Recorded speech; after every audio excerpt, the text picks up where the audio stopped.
Hello, everybody, and welcome to our first online reading as part of the Texas State Honors College summer reading series.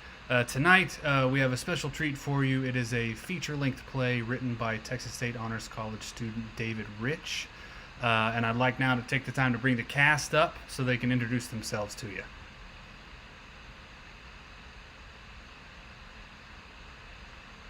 And there they are. Hello.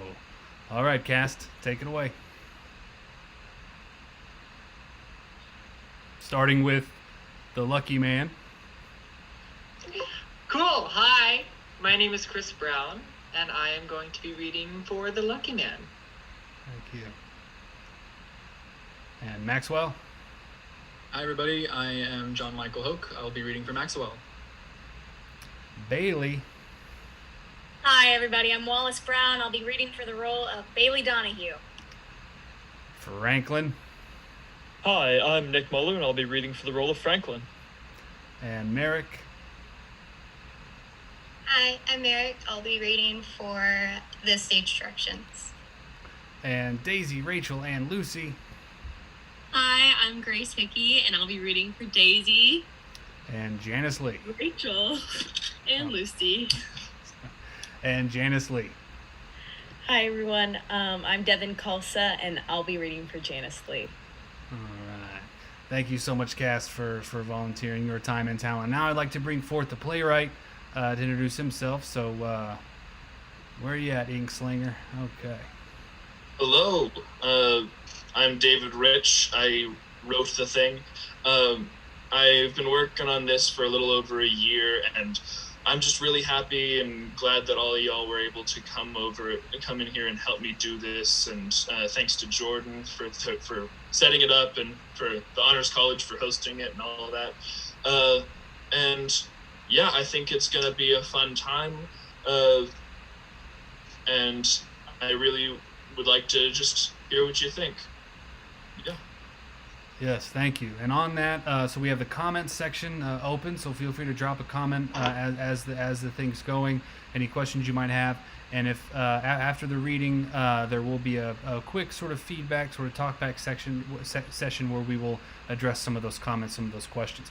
There will be a 5-minute intermission at the conclusion of Act 1. So we'll just kind of, take a break for 5 minutes and then come back after that. So without further ado, please sit back, relax, and enjoy The Lucky Man by David Ritch.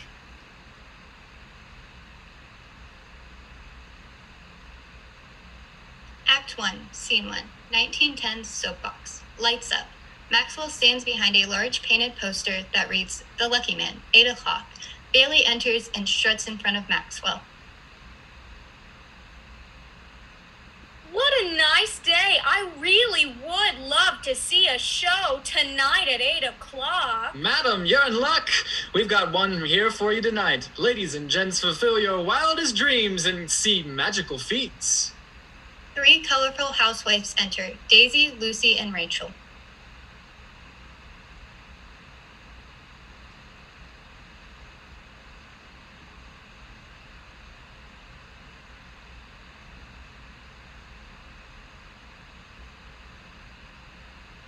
Girls, looky here, a show.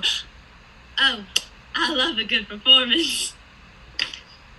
How much are the tickets? Oh, 10 cents a piece, dearies, it's a steal! Well, that's certainly reasonable, attainable, formidable. Or not formidable, informidable, actually. Hush. I'll buy one. Oh, wonderful! Attention all sorts! Come and see the lucky man and his attractive feats. Janice Lee enters. She is gallivanting from the opposite side of the stage. Young lady, what's your name? Why, my name is Janice Lee. Well, Janice Lee, how about a show tonight? You and your man can come on down. Oh, I don't have a man. No way, a young lady like you gallivanting around town without a man on your arm? Well, maybe you'll find yourself a lad at the show tonight. I'll be there. Now, isn't she one of those actress types? She was in that one show. What show? The one with the music. Which one? Rachel, I think you're right. I remember her up on that stage. Now, why would an actress want to see a show when she's already in there? Well, I imagine it would be for pleasure's sake. Or their own entertainment. Ask her, maybe she knows. Ma'am, sorry to interrupt, but, do you entertain yourself often? Excuse me? Pleasure yourself? A pause as they look at her. We just mean that, you're an actor. I'm not sure I'd like to keep your company much longer. No, we didn't mean to be rude. Not one bit. We just wanted to know if you watch shows. If you're an acting type person. Do actresses watch shows? Yes, indeed they do. Well, I just thought with all the performing you're doing, if you'd have the time. Well, I'm performing in the Lucky Show. Wait, didn't you just say you were going to buy a ticket? I said I'd be there. Well, I'd say that's misleading. It's marketing, miss. Janice Lee walks off. Well, I'll be. That was the most handsome woman I've ever seen. Absolutely stunning. The tickets here for the amazing Lucky Show. Get them while they're hot. I'll take 3. Lights down. Scene 2. Lights shift to the front room of an office where Janice.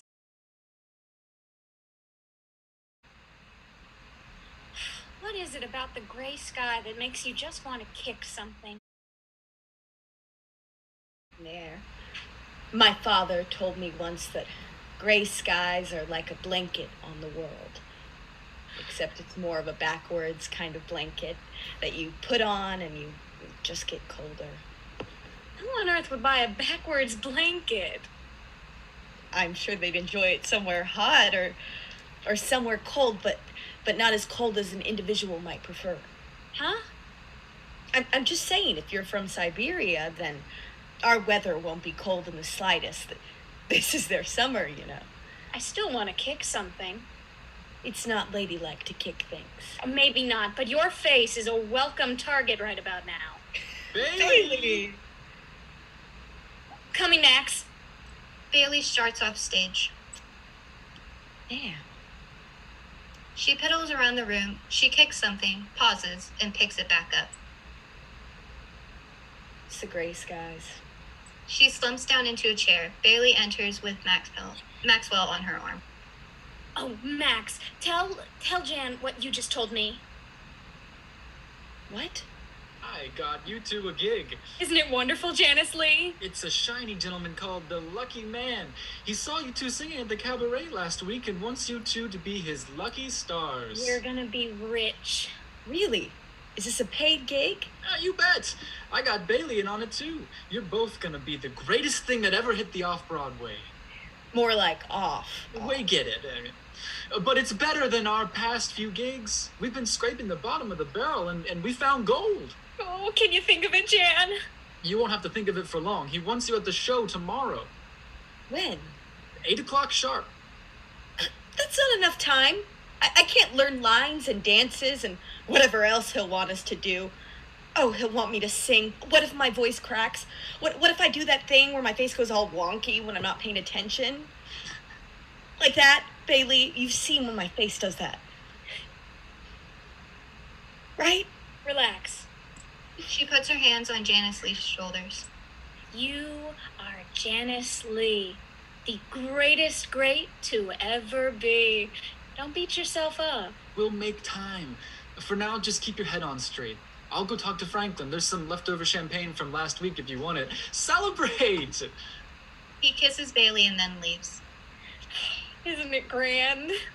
Grand. Isn't it everything you've dreamed? Oh, I'm beaming, Bailey. What's getting you down? Less than a second ago, you were smiling past your cheeks. Nothing. Tell me. Nothing, I swear. You swear about everything. Well, this time I mean it, I swear. Okay. It's Max. Isn't he cute? As a button. So what if he's been sweet on me lately? So what is that he's not right for you? No? I don't know. He's not a bad guy. No, but bad for you. Oh? He's got his own kind of world. And you've got yours. I just think your man should be. Stronger? Smarter? What? You can be a woman taking on your own man, and instead of, say, a man taking on his own woman, you know? I don't follow. I just want... You're a great person, and I want... Never mind.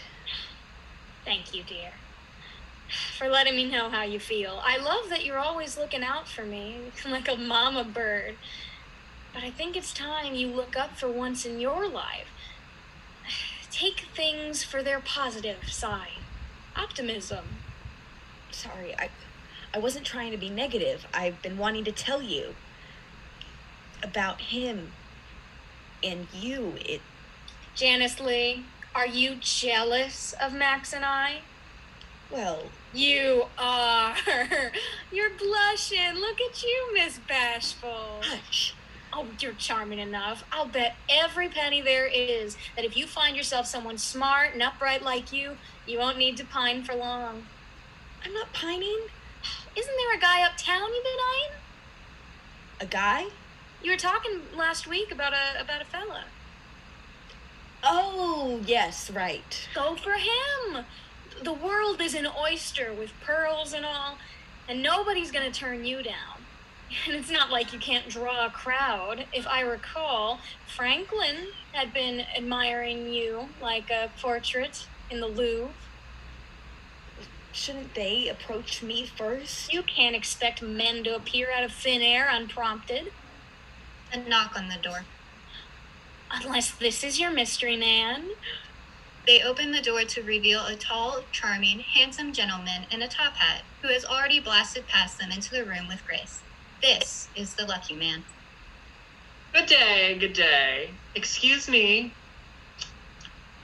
Dear, the dust in this room really coats the palate upon entry, no? What a quaint setup. You two are the lovely actresses, no doubt. We are. Which one of you is Janice Lee? That's me. And who are you? I'm the lucky man. If it's all the same to you, you must be Baleen. Bailey. Oh, how bland and unfortunate a name. A pity that has no good shortcut. I call her Bay sometimes. Reminds me too much of the harbor. And Baleen doesn't? Baleen whales live nowhere near the harbor. Too many boats. Now, you're the man who's hired our company. To put on a show, indeed. Oh, how exciting. They call you the lucky man? That's my title. Don't fight it. So you're lucky? Oh, I am indeed. How so? Do you really want to know? Yes. Sit, and I'll relinquish the details of my tale. I've got the power of luck. What does that do? It's a gift given to me by a magi on the Mediterranean Sea. We were in a boat, and as lightning struck our sail, I found myself suspended in midair, time moving slow. He caught me by the arm. He grabs Janice Lee's arm. And whispered to me a phrase I cannot forget. May the powers of luck be bestowed onto thee. Then he fell into the frothy waters, and I sailed the boat to shore alone. Okay, but what does it do? It makes him lucky. He's getting to it. I get that. Is it magic, or more like your odds of achieving anything are higher than average? It's luck. As we've established, but is it a rabbit, feet, and redheads kind of deal, or is it more in the vein of karma, yin and yang and all that? Janice Lee, was it? You've got a brain in that pretty little head of yours. She's real smart. She does the accountant around here and balances the books. Well, isn't that wonderful? Oh dear. Appears I've got a bit of amphibian in my esophagus. Janice, dear, would you do me a favor? Oh, of course. Could you fetch me a glass of water with ice? Got it. And a lemon slice, and one of those little pastries you had back there, the triangle ones. No rush, please, and thank you. She exits. Now, Bailey, I love that bracelet. Is it new? It's my sister's, actually. She lent it to me a few years back. I told her I lost it. Well, it's gorgeous. Thank you, sir. I like to think so. I sometimes look at it while upside down, and Now, you're one of the actresses in this troupe? Correct, me and Janice Lee. Janice Lee is nice, smart. Her man must be lucky to have her. Oh, she's free as a bird right now. Seems to me she's enjoying herself. She's meeting people. She says it's a lot of fun, and that I should join her, but Max is good to me. I'm glad. So you and Max are together? Oh, he doesn't like to say the word together because it implies the wrong kind of thing. There's a business relationship that we're supposed to uphold. So he likes to say friends, but in that kind of way where you wink with your voice, like friends. You know? Says it sounds more professional. If we get married, he may go public though. Not sure yet. I see. He must be really smitten with a girl like you.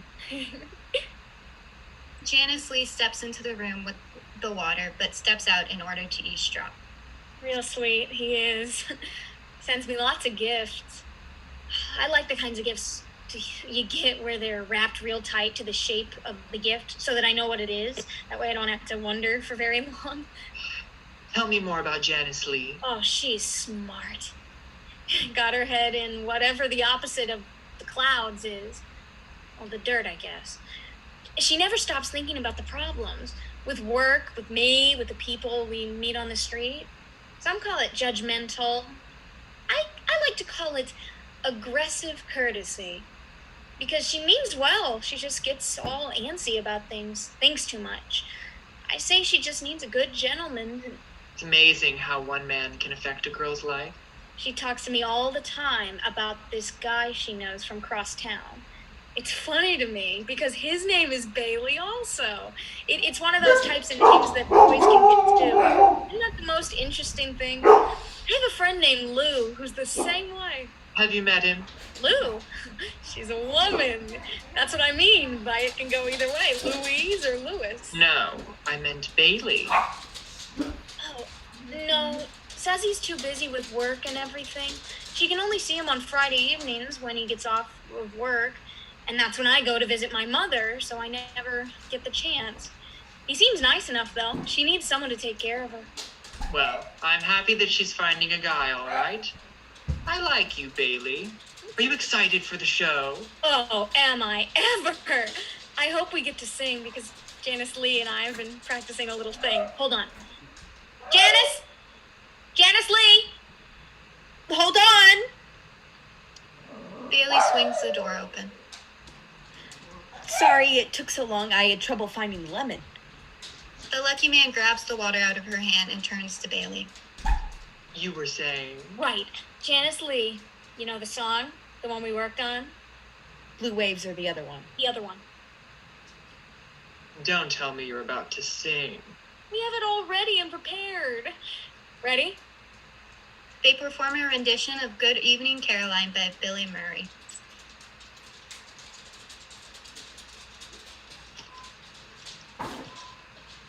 Da-da-da-da-da-da.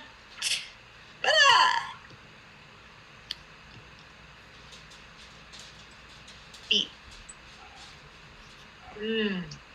I didn't know you were a singing troupe. Oh, we love to sing.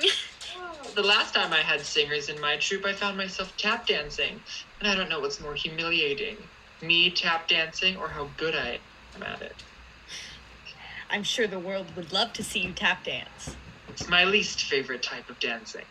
What's your favorite type of dancing? You seem like a waltz kind of guy. I could see that. Are you a waltzer?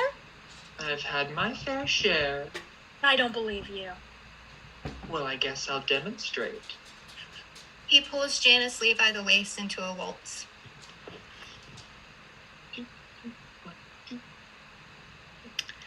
Oh, dear, I've not had much practice with waltzing. Just follow my feet. 1, 2, 3, 1, 2, 3. She stumbles. Sorry. It's simple. Just pay attention. She stumbles again. Look at your feet. Just step where I step. She steps on his foot. I'm not the best waltzer. Obviously. Head up. Keep going. But you said to look at your feet. Not that much. Your chin is on the floor. Right. Got it. I'm going to spin you now. Ready? Ready. He spins her, and she turns the wrong way, letting go. How stupid can you be? She just hasn't practiced before. Clearly.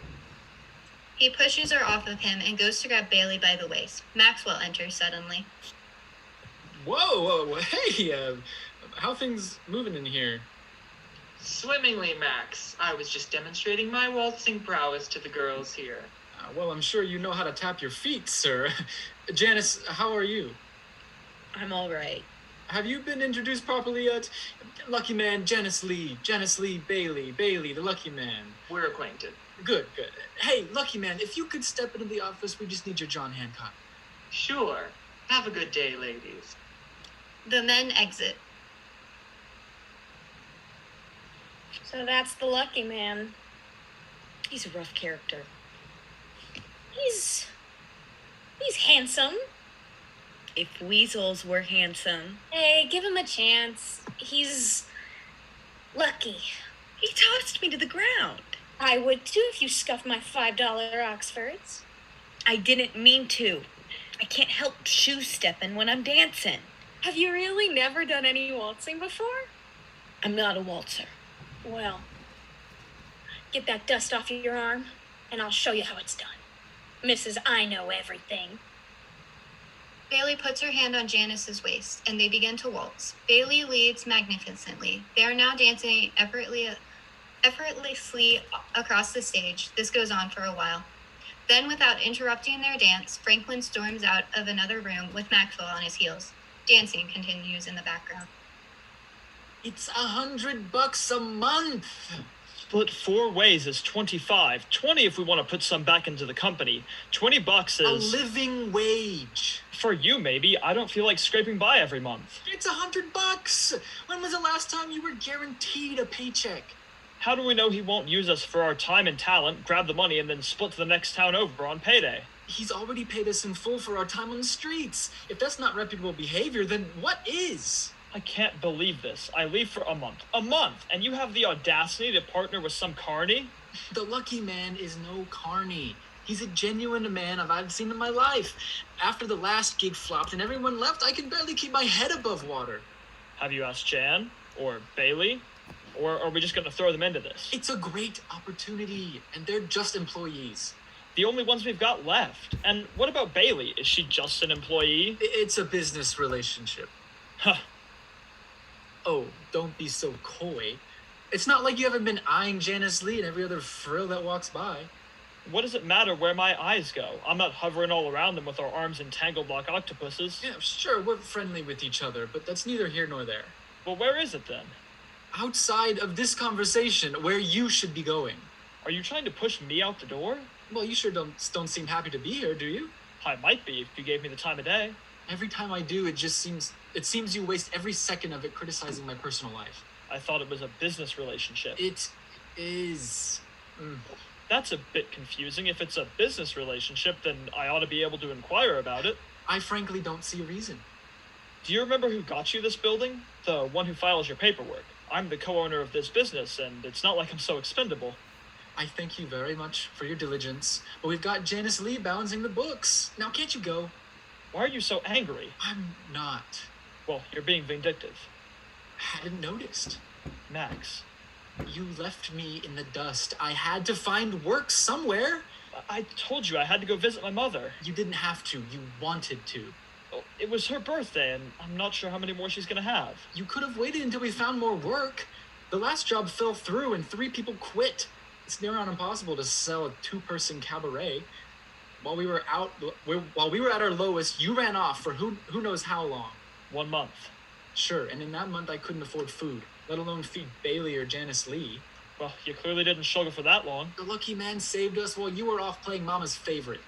He doesn't represent anything we stand for. What do we stand for? Name it. We got pretty ladies that dress up and dance. But we have style. We tell stories. People are moved by our shows. You get a few dozen men watching 2 girls tossing their dress about and something will be moving all right. We aren't a brothel. That's where we were headed before the lucky man pulled us out of the gutter. This Lucky act just looks like gimmicks to me. We made masterpieces, not common drivel. Well, at least he's humble, unlike you. The lucky man pokes his head in. Pardon me, but I heard bickering, and I love a good bickering. You know, the dust is made of crushed up insects and fallen hair and should not be left on display. I haven't had much time to be cleaning. I like to think the place has some charm, though. We bought it a few years back. It's pretty modest, but we get by. You know what they say, nose with the grindstone. Shh. I don't like that. What? What you're doing. The gaggling. I'm not a goose. Geese gaggle. Now, have you signed my contract? Oh, I was looking it over. Maxwell pulls out the contract. I didn't catch your name. I'm the lucky man. You are? Oh, I know your title, but what's your name? Pardon me, Maxwell. Who is this sweaty gentleman to my side? I'm Franklin. Franklin puts out his hand for a non-reciprocated handshake. And I am frankly appalled by your tone. Nothing like a good jab to lighten the mood, eh? Anyways, $100 a month for your little troupe is more than enough. No? Well, Great. Sign here. Maxwell obliged. This business has a co-founder. I'll need to sign off on any agreements that we make, sir. The sweaty man is talking again. He has a dreadfully aggravating voice. Maxwell hands him the signed contract. I'll see you and your beautiful girls tonight. Tell Frederick not to come. Franklin. Pleasure doing business with you. He gets up, grabs his hat and the contract, and strides out of the room.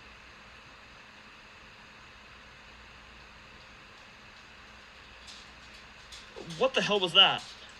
this will be good for us. For you? He wrote me out. Just doesn't know you yet. Go let him warm up to you, and then I'll show you his true colors. That's what I'm afraid of. Won't you put a little bit of trust in the guy? I never trust a man who won't shake my hand. It's just not right. The girls stop their dancing and enter as if having been in the other room, eavesdropping. Girls! Hello. Are you prepped for tomorrow's show? We've yet to see any official choreography. Rehearsal is tonight. Tonight? Well, assuming you're free. Well, what if I'm not? Then I guess you can't perform. I'll be there, obviously, but what if I wasn't? Well, you are, so let's not get into any hypotheticals. Scott, you all fussy. It's nothing. Did the magic boy catch you by surprise? You heard. Eavesdropping? Can no one here be trusted? The walls aren't incredibly thick, Frank. More of an Eve's catching, if you ask me. It's not like we're hiding this from anyone. So you're all in on the secret. We've been here working. Oh, and I'm just a dust speck. Hey, Frank, it's okay. She goes up to calm him. The shepherd tends to her sheep. It's not okay. I need to be informed. I'm a part of this troupe too. Bet you said that on your vacation. Maxwell, hush. You two walk on out of here if you choose not to be helpful. I'm on my way. I'll see you tomorrow night, Janice. Have a good day. Maxwell and Bailey exit. I leave for one lousy month. It was lousy for all of us. And Maxwell had the audacity to put our company name under a carny. Everyone seems to like him. Do you? He has a bit of a rough edge on him, but nothing I can't handle. But do you like him? I'd say I do. And you're not the slightest bit uneasy? I'm optimistic. What, with the papers you haven't signed? Every time we'd get a gig, you had to sign something, no? Well, yes, but... And you haven't come across a dotted line. No, but why do I need to? Because he's paying you. You're going to be his employee, and you don't have a single document in your name. Is that not suspect? I'm sure he'll get around to it. With the show less than 24 hours away, it's ridiculously irresponsible. He seems to know what he's doing. Have you seen the way he acts? He definitely has his way with the world. Don't sugarcoat it. He comes on strong, but he means well. Right. I say we give him a chance.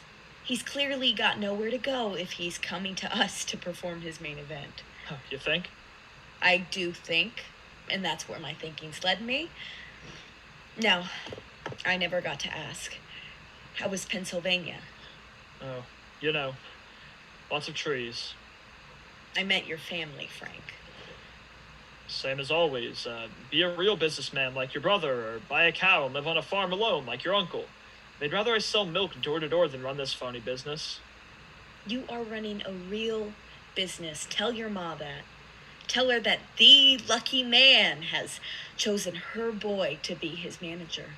According to the contract, I'm out of the picture. The lucky man doesn't want anything to do with me. Maxwell is the manager now. Well, we both know Maxwell's no manager. Well, he'll have to be, won't he? You're going to pull the rug out from under him? I'd say it's the other way around. Why should I quit if I've already been fired? You're the backbone of this company. You walked away for 2 weeks. A month. 4 weeks, and look where we stand. So, you want me to carry Maxwell on my back with no credit? I'm sure he'll cut you a deal. You've got to be nice to the lucky man, though. This company is under his discretion for a 6-month term, so I guess I will be nice. You still look rather grave. Well, this is dirty business. I don't exactly trust the guy. You don't have to trust him. Just be nice to him. Tell your ma you got the lucky man putting change in your pocket and you're on top of the world. She doesn't care about some carny and his tricks. You don't have to tell her he's a carny. Tell her he's the greatest and the clamor of the town. Let her know how amazing he is and that this is his biggest break. But what if it's the biggest bust? That's life. But keep your chin up. Write your ma a letter and you know she'll be proud of you. Jen, I don't know. She puts her hands on his shoulders. Being as you're a strong, resilient man, I think you're underestimating your ability to face her issues head on. He Is puts that his so? hand on her waist. Is that so? She puts her hands on his face. Look at me, Frank. You're a great man. Don't beat yourself up. Your ma will love you. Max loves you. Bailey loves you. I love you. Franklin leans in for a kiss. Janice Lee stumbles back. Wow. Wow. I didn't know you felt so strongly about me. I always thought you were more interested in your work than me. Oh, no, it's just It's all right. He hugs her. I feel the same. Oh, She reciprocates the hug. Wow, my heart is fluttering. like a hummingbird. I've been so anxious about this whole thing. Trust me, I'm anxious. So, You'll give the guy a chance? I'll give you a chance. The carny I can manage. Thank you. So, there's a restaurant upstate that isn't too busy on Saturdays if you'd like to... I think you should be talking with Maxwell. Of course. Franklin exits. Janice Lee kicks something. He's not a bad guy. Lights down. Scene 3. Maxwell trying to get to work while Walking down the street, Daisy, Lucy, and Rachel ambush him, grabbing his arms and clothes. Got him! Oh, Rachel, be polite when you're seizing a man. Excuse me, you work for the Lucky Man, no? get off me! This is the one. I've seen him barking out here before. Let me go! We will, I promise. Just let us know how we want to be on the show. As dancers, we're really good. I can show you my routine. Please, sir, it's imperative. Imperative means important. That it is very important. We understand the show is starting soon. Well, tonight. And we thought, what a perfect time to get on the show. The plan was a bit more formal than this. And can I wear one of those gowns with the feathers? That is not what we're here for, Rachel. Ow! Sorry. Why are you apologizing? I need them in the rib. Lucy, be a lady. Hey, let me go. Let me go, and I'll watch you dance. Really? Hear that, Daisy? I heard. Rachel, let go. I won't let go till Lucy does. Sorry. She lets go, and Maxwell drops to the ground. He scrambles away as quickly as possible, and they chase him. Wait! He's running! Wait. We'll just meet him after the show tomorrow. Good plan. Incredulous. Incredible. Let's go. They run off as the lights fade. Scene 4, the rehearsal space. Bailey is laying on the table while Janice Lee sits with Franklin. Maxwell bursts through the door, shutting it behind him, warding off the people outside. I know. This show will continue on tomorrow. No, I don't care if you are willing to pay extra. There is no special after-hours shows. He slams the door shut. It's a madhouse out there.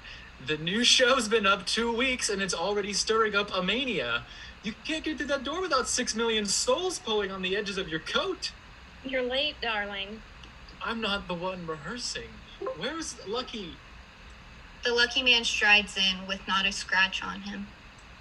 I've returned. Sorry for the delay. I met a woman at the corner selling the most delightful sticky buns, and I simply had to have some. He stands unscathed while I'm trampled by the barbarians that call themselves ladies. Honestly, Max, it sounds to me like you're being killed with kindness. Oh, I'm being swarmed with it. Sounds to me like a delightful experience. Franklin. Hush. Who wouldn't want to be swarmed by a dozen beautiful ladies? What? No. At the chatter. Gentlemen, if you would address the paperwork on my desk. Oh, will do. They leave. And hello again, ladies. I suspect you've been practicing the steps in my absence. We were waiting for you. A silly mistake. One should always rehearse any moment the time is available for you to do so. You expect us to go from memory? Oh, is that not within your skill sets? Well, I guess I'll have to find the written lines then. If I'm not mistaken, those papers are hidden somewhere in these dirty cabinets. While I search, can one of you get me my coat? It's getting nippy in here. You've got a coat right there. My nicer one, with the red collar. Right away, Mr. Lucky Man, sir. She walks away and Janice Lee catches up to her. They are chatting on their way to the jacket, eventually picking it up. How on earth are you so perky? What do you mean? He's been nothing but sour, but you're just sitting here grinning. How you gotta be? What? Steel-faced and emotionless? No, complimentary. Why? It's the way around a man. How do you mean? They're easy, the whole lot of them. Just tell a boy he's tall, and strong, he's drooling. Men aren't that vain. Not any more than you and I. Vanity is only part of it. They have lust, too, and sloth, and greed, and all the rest of them. She puts the jacket down and faces Janice Lee. Here, stand up. Good. Now, pretend you're a man and that you fancy me. Done. This technique is like clockwork, but it's better if you like the guy. First, smile from across the room. That's just polite.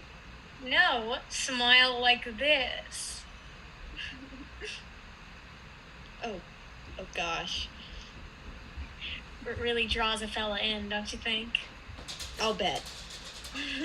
Then you give them a compliment. You're so strong, mister. Where'd you get those muscles? And then you lean in like this. Look at him real close. Their faces are inches apart. Then? Then you walk away and leave them wondering for a week. Oh, poo. They'll be begging for you.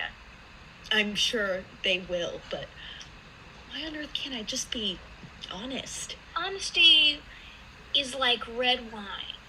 Everybody likes the idea of it, but it tastes like rotten horse meat. I like red wine. You also like honesty. If you want a fella with deep pockets, always smile, lean, and leave. How do you know if he's right for you? You're not going to find a soulmate in the show business. Well, I can't be hitched with just anyone. You can't live in this world without a paycheck, right? Well, no, but... Get you a breadwinner and lean back. And your choice of a breadwinner is Maxwell. Oh, don't give me that tone. He's philanthropic, entrepreneurial, parsimonious, and all that. You get paid the same wage. For now, he's got tons of ideas for businesses. Talks about them all the time. I trust him. You like him. I told you. It's useful to like the guy.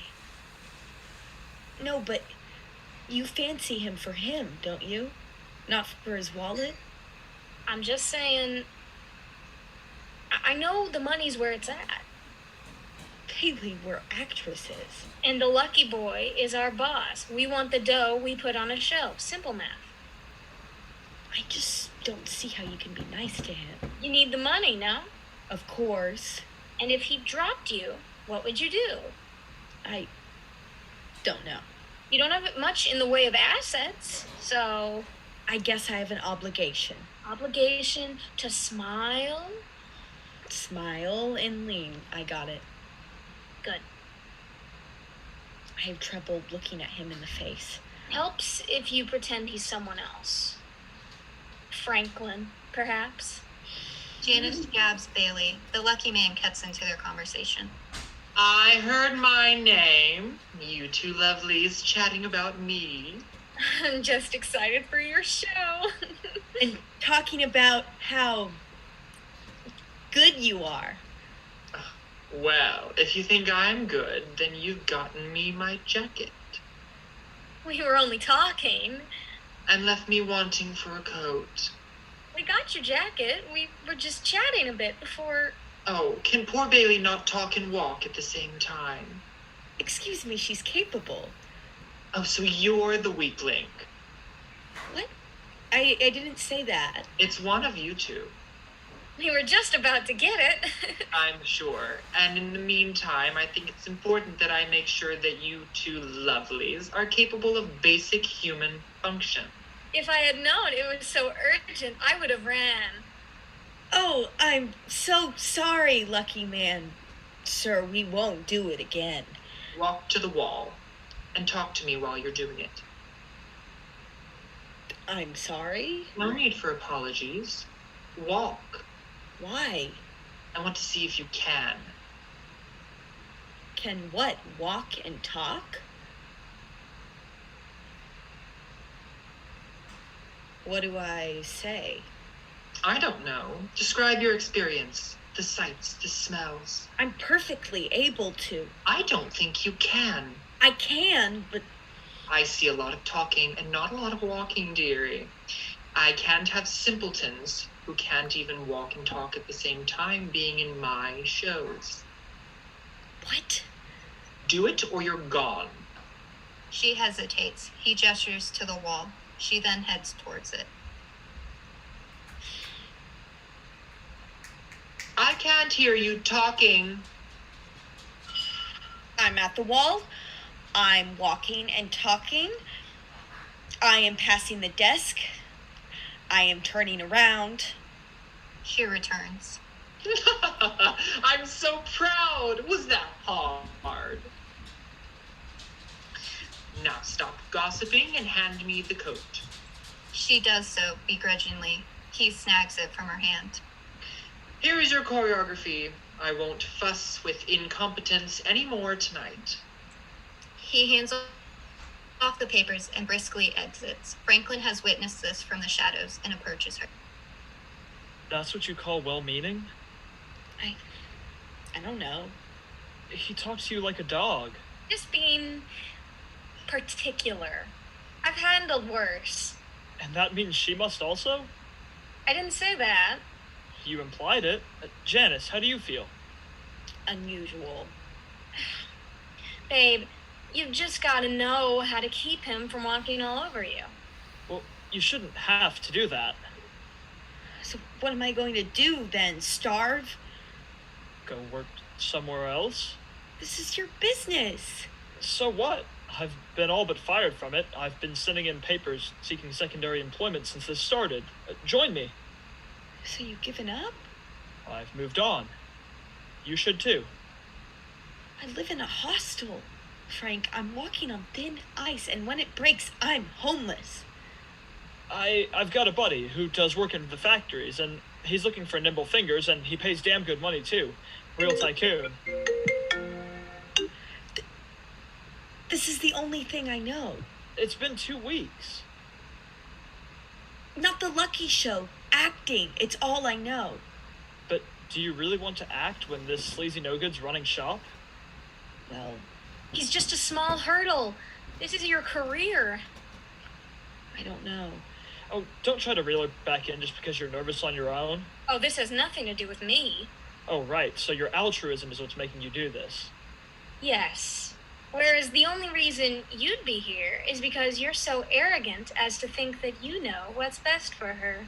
I know better than you do. You think she's going to listen to you just because you're taking turns in Cupid's alley? Because she trusts me.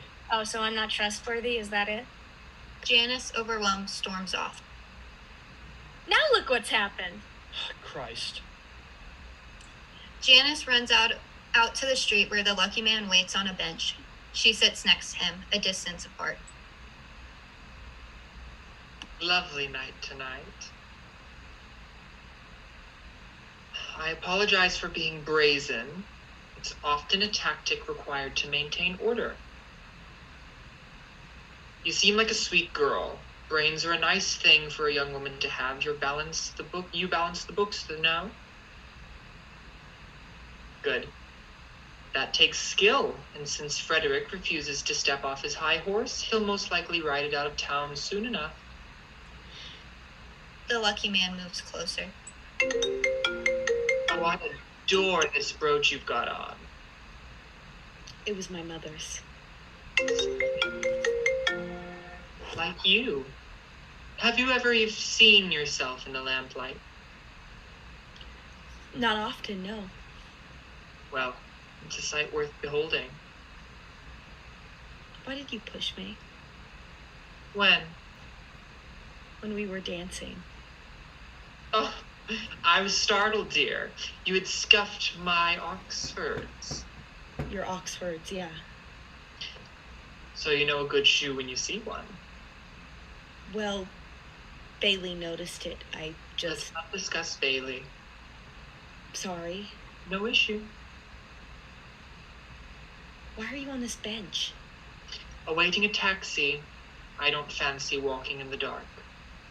There aren't many taxis this far outside of New York. And the ones that are here don't swing around this part of town too often either. I'm sure it won't be too much of a wait. What makes you bench bound? I just needed a breath. Your coworkers are an exhausting bunch, They can be. but I don't want you to worry. He puts his arm around her.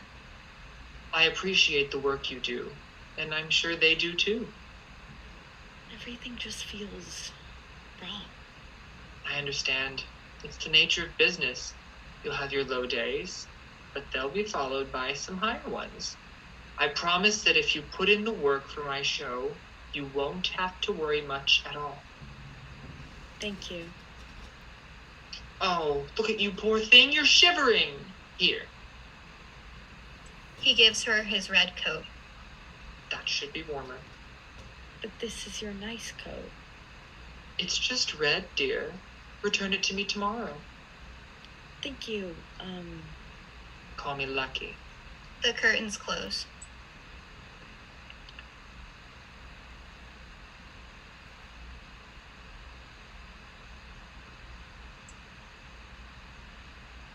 Scene 5. Fog rolls across the stage and a spotlight lands on the empty stage. As the curtain opens, the lucky man standing dramatically at center stage. From offstage, we hear the booming voice of Maxwell announcing the show. Hold on to your rabbit's feet and horseshoes, because tonight we are witnessing a magical, mystical, altogether mind-boggling feat of statistical improbability. The Lucky Man! The lucky man spins around in a big flourish. Then a large choreographed show of classic carnival tricks, knife throwing, hoop jumping, etc. Janice and Bailey dance in big feathery flourishes supporting the act. As a final flourish, a target is placed directly in front of Janice's face. This was clearly unplanned. The lucky man gets a javelin ready to throw. This, dear audience, is a real javelin used by ancient civilizations to hunt and kill. Would the beautiful Bailey Donahue please feel the sharp, pointed, deadly tip of the javelin to ensure that this is not a gimmick or a replica? Why, yes, of course. Now, young Janice Lee here is brave enough to trust my luck. Isn't that right? Yes! For my final act, I will be throwing this horrible, deadly weapon directly at her face. If I do this properly and with a little bit of luck, the tip will land only inches from her nose. Ready? Drum roll. 3, 2, 1. Silence. Janice sprints and ducks out of the way as the javelin careens towards the target. She runs away. Lights down. Scene 6. Transition to backstage. Franklin sits alone as Janice runs up to him. Whoa. Hey, dear. It's all right. I'm here. Hush. It's okay. What happened? I was dancing, right? Right?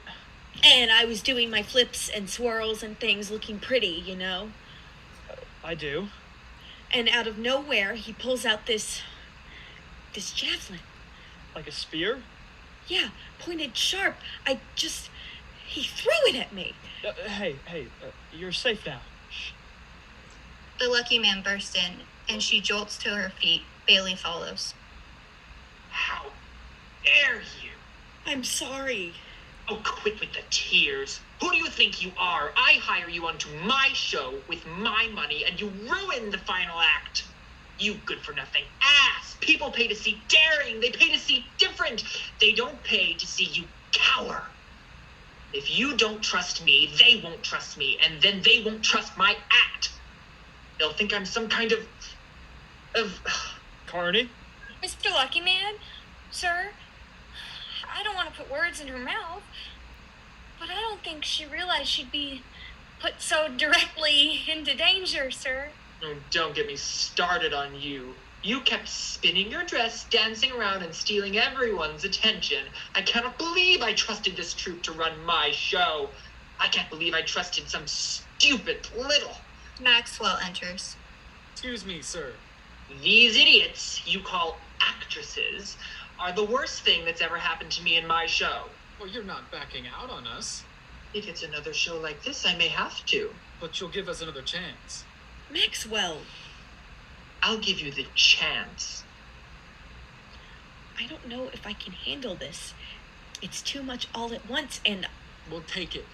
Sir, I trust you. They shake hands. Max pulls Janice aside. This is the first honest gig we've had in months. Do you really want to scrap all of that for what? Because you scared? Pull yourself together. This could be great for us. oh, Max, I'm just so confused. I don't know which way is up.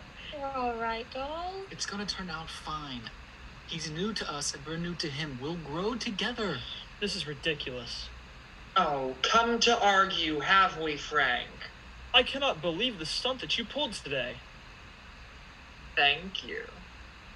Don't make this another one of your jokes. I can't condone you treating our actors this way. Oh, keep it quiet, Frank. If I wasn't here, you'd all be dead in the water. If you weren't here, then Janice wouldn't have had to fear for her life. Franklin, calm down. No, the bastard thinks he's got leverage. Frank, He thinks he's got something going for him. $100 a month is worth nothing if you can't be a reasonable person. Mr. Lucky Man, sir, I don't think he means well. He was drinking earlier and Don't try and pull that one on me. I haven't had a drink in years, and you know that. hysterical nonetheless. Are you blind? Are all of you blind? What the hell is going on? I see I'm not welcome. No, wait. You are welcome anywhere. Oh, you don't have to leave. That's my job. Come on, Jan. what? Come on, Jan. Leaving? You don't want to play that card, girlie. I don't know. Janice, stay. It's a job. We can handle it. And let this guy walk all over you? What? You can do so much better for yourself. You just have to know how to treat yourself right. You don't have to listen to anybody. Everything you do is for him. You live day and night to his beck and call, and it's eating at you, dear. You love this job, and it pays the bills. Think practically. You are your own person. This is just a show. You are Janice Lee, the greatest great to ever be. Bailey puts her hand on Janice Lee's shoulder. She holds it. Stop! Stop the yelling, Franklin. If you're going to leave, leave. But Go. He does so. Maxwell, Maxwell shuffles out.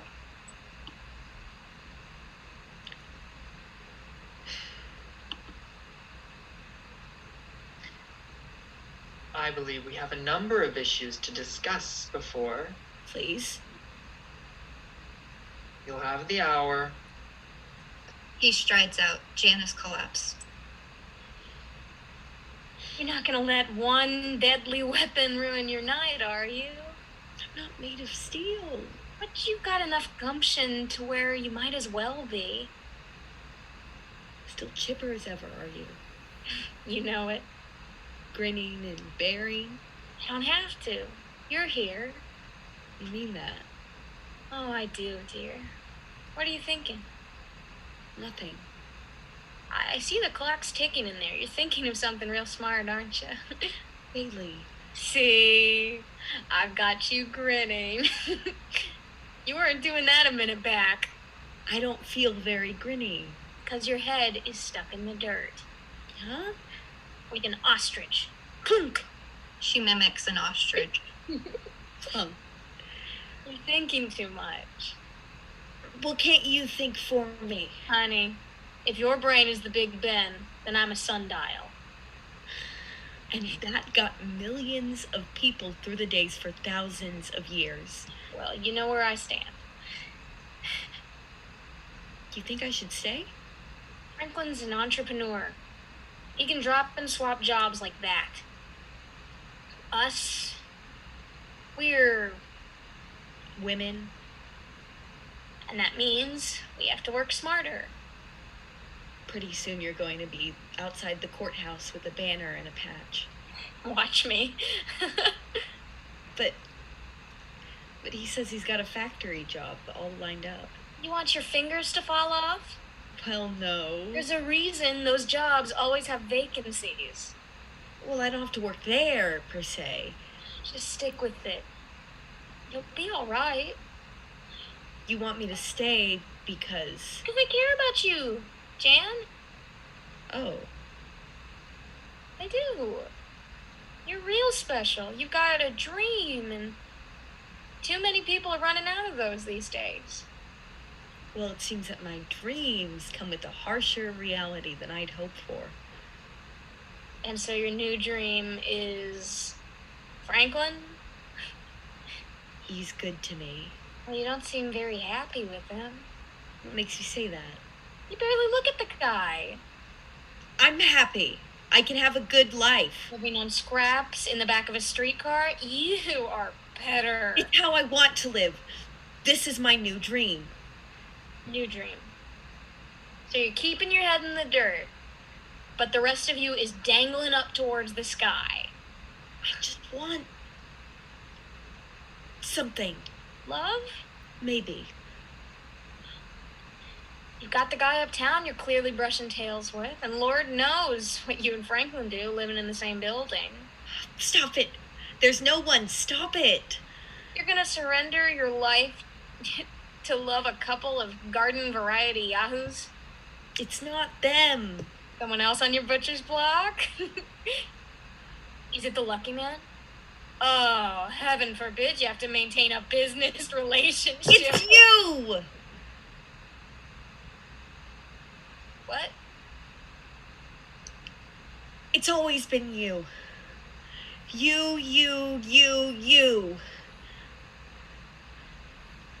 Oh?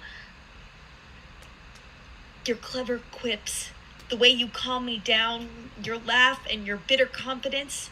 It's you. You've been my best friend for too long. You've been killing me with kindness for too long. It tore me apart every time you laid a hand on him. I felt broken. I feel like I'm floating every time you speak.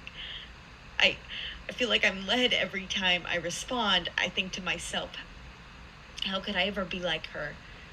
And the answer is that I don't know. Not even a little bit. I know it's backwards to everything that I've ever known. I know it's wrong, but I can't help but feel it, Bailey. It's you. Bailey moves towards Janice Lee and kisses her. Janice Lee embraces her. Bailey changed her mind and backs up. Well, you've certainly always been the wild card, Jan. What? Get your head on straight. Find yourself a man. She rushes away. I don't give a damn what you think. I'm leaving. Bailey exits. She kicks something. And my head is on straight. Janice Lee stands as the lights go down. End Act 1. All right.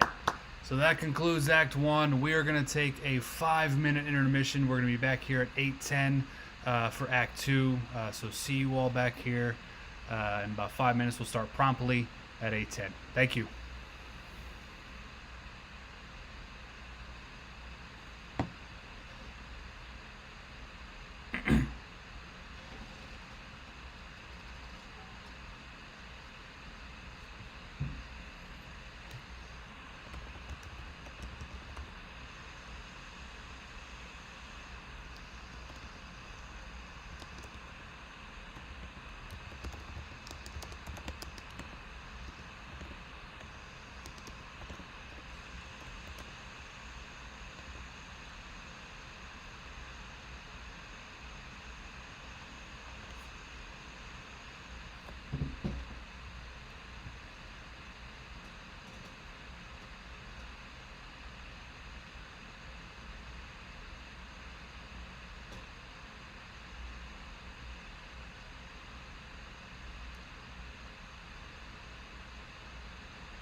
And we are back for Act 2. So thank you all for hanging out.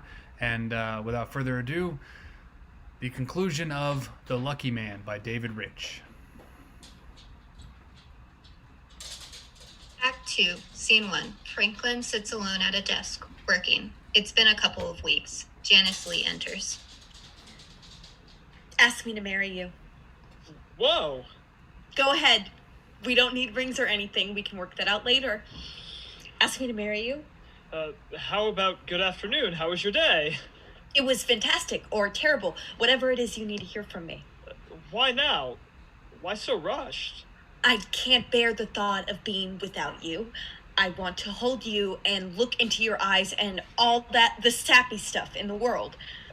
Calm down. I can look into your eyes and hold you right here, right now. I want the promise of it. I want our futures intertwined. Well, just last week you spoke less than a sentence to me. I was bogged down with work. Oh, well, that's the headline issue, isn't it? What? I can't put a ring on your finger if you're still canoodling with the devil. That's just it, Frank. I left. I did my show last night, my last show last night. Well, that's great. That's wonderful. Now you get to say I told you so. Oh, no, it was a great decision. Only a week late. So ask me. Well, I imagined we'd be standing on the side of a waterfall or something. Getting married just feels so right, Frank. I'm not sure we have the funds. Then we can elope. Just sign up at the courthouse and get our little certificate. I don't know what's gotten into you, but I like it. Well, then go on ahead. He gets onto one knee. At the same time, Maxwell walks through the door. Janice Lee, will you marry me? The door was open. Maxwell, That's my name. what are you doing here? I'm leaving. No. What do you need? Franklin? Maxwell, we're busy. I can come back. No, go ahead. You can tell me. You've got yourself some ample free time with your quitting and all. That I do.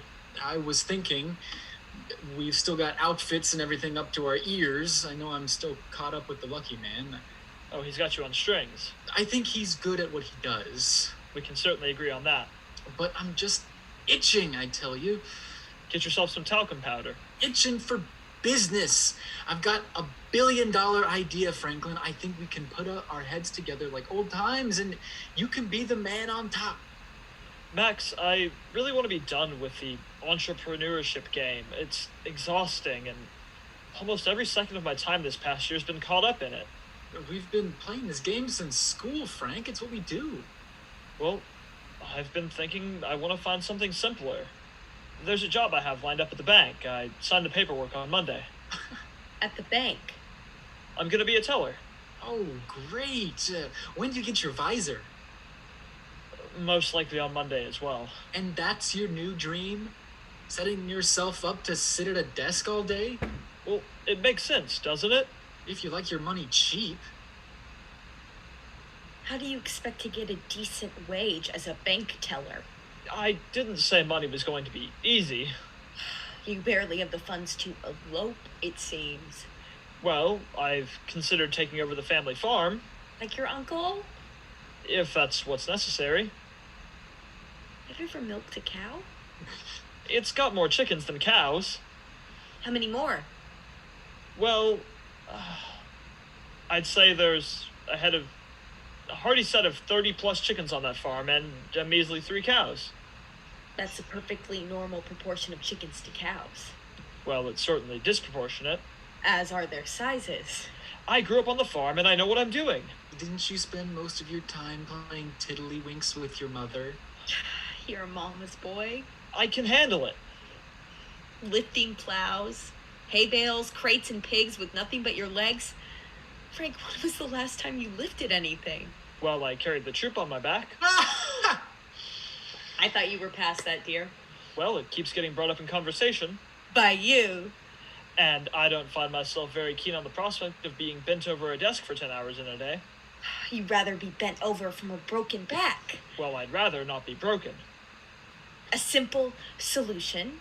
Sidestep the farm and get back to business. I guess. You're the best businessman I've ever met.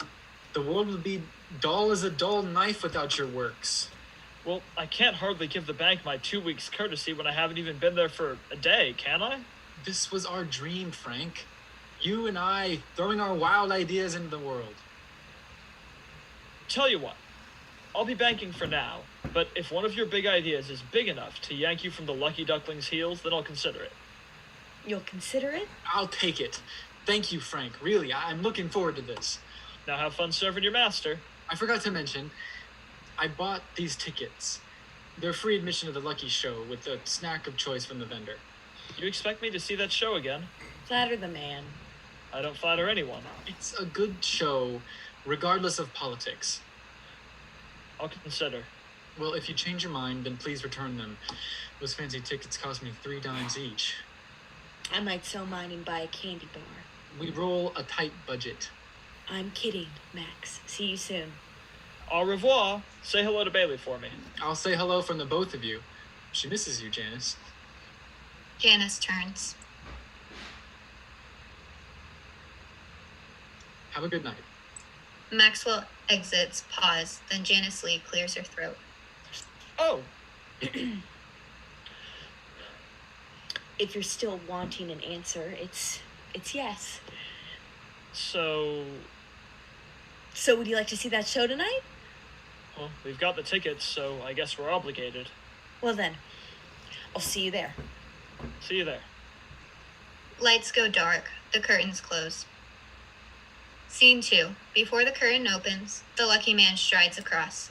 The three girls, Daisy, Lucy, and Rachel, appear behind him. Excuse me, lucky man. Yes. We are, women.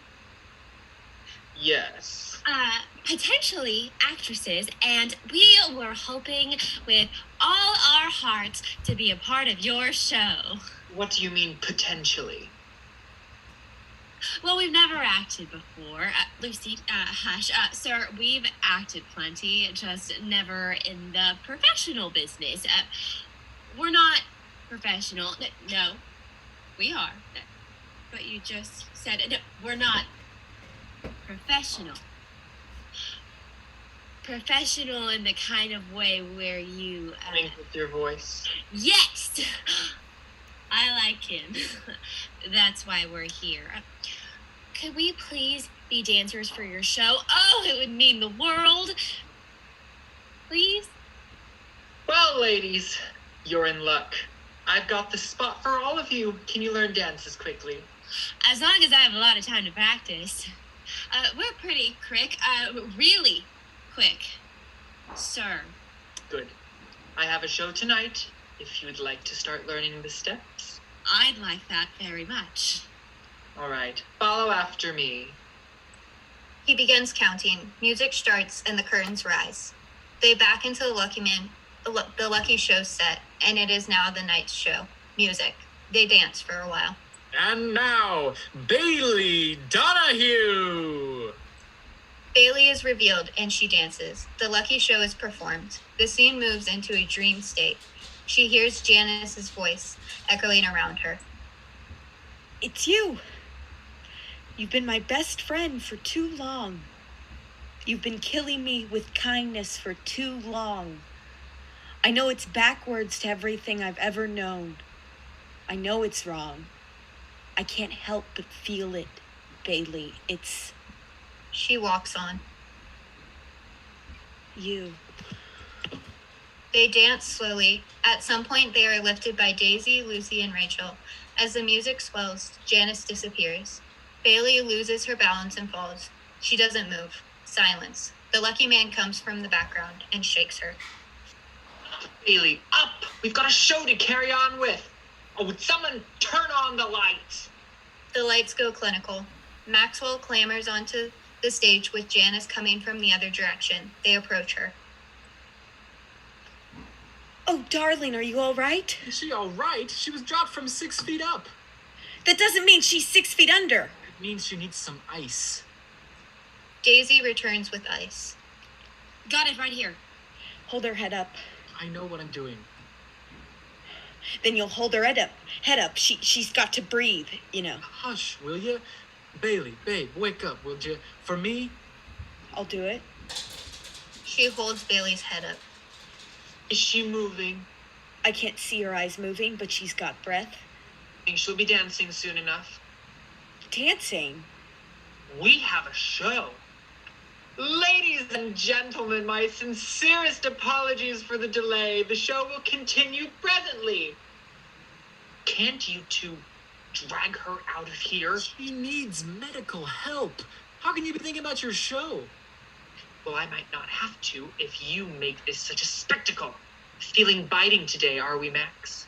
Bailey moans and rolls over. Sounds like recovery. Ladies and gentlemen, we will be taking a brief intermission. If it so please you, go ahead and try the refreshments outside. We will return in 20 minutes. 20 minutes? That's ludicrous. I can do 15 if that's more reasonable. Nothing is reasonable with you. Oh, tut-tut, darling. Hush up now. Excuse me? All of you? What are you doing? Everyone! Are you listening to this villain? The Lucky Man is a vile name. The Lucky Man signals for one of the girls to close the curtain. They begin to do so as Janice speaks. Please, listen, all of you left. Spread the word that this man is horrid. His actresses are tossed around like rag dolls. He's not lucky. All he wants is your money and your soul. Keep away. Don't come back. The show doesn't deserve a second act. Leave and take the money you've left with you. It's no use. They're not listening. Well, they better. I'll keep yelling till the cows come home. Let it go. They're all outside. The curtains close. Maxwell brings her back. It's just not right. They exit behind the curtain, indistinct yelling from the Lucky Man backstage. Then Lucy pokes her head out of the curtain. There's no one out here. Daisy and Rachel stumble behind her. I do not want to be a part of that. He's just so loud. Yeah, loud. And mean, too. He's still handsome. So is your husband, not since we've married. But I don't think prettiness makes a man. What does make a man? A heart? If he's smart, a connoisseur of art. But not pushy. No, they need to be nice. Nice is only good if they're also kind. Kind and nice. Nice and kind. I don't think he's any of those. He's definitely not kind. He can be nice when he's not mean. He's really pushy, actually push-y. I guess he's good at art. Better at making people think he's good at art. And I definitely think he's got no heart. So, I think Janice Lee might be right. I mean, she's certainly not wrong. Plus, he hurt my wrist the other day. I guess we should. You're not saying. We had some good times in the spotlight, dear, but it hurts a lot when I bend it. Stop bending it, darling. Sorry. What do you think, Lucy? I think that I might need to put it on ice. She meant about the show. Do you think we should leave? Oh. I mean, we don't have to if you're still having fun. It's just, I haven't enjoyed this since it started. Oh. Why didn't you say something? I thought I did. Oh. I think it's best if we found a new adventure. But what if this happens to someone else? He'll find another set of dancers, no problem. Probably some fox-trotting teens without a clue. What could we do about that? What could we do about that? I know how to paint. I've got plenty of fabric. What are we insinuating? Prevention. And opposition. I've always dreamed of a house with a white picket fence. You already have a house. Hush, Lucy. She's being metaphorical. How so? Picketing. Oh, right. Au revoir. They head off stage. I didn't know you knew French. I don't. They exit. Lights down. Scene 3. Curtains open. Lights come up. Bailey is lying in a bed with her head on an ice pack. Maxwell leans at her side. Silence for a moment. Hey. Can you open your eyes? Look at me, doll. Can you open them?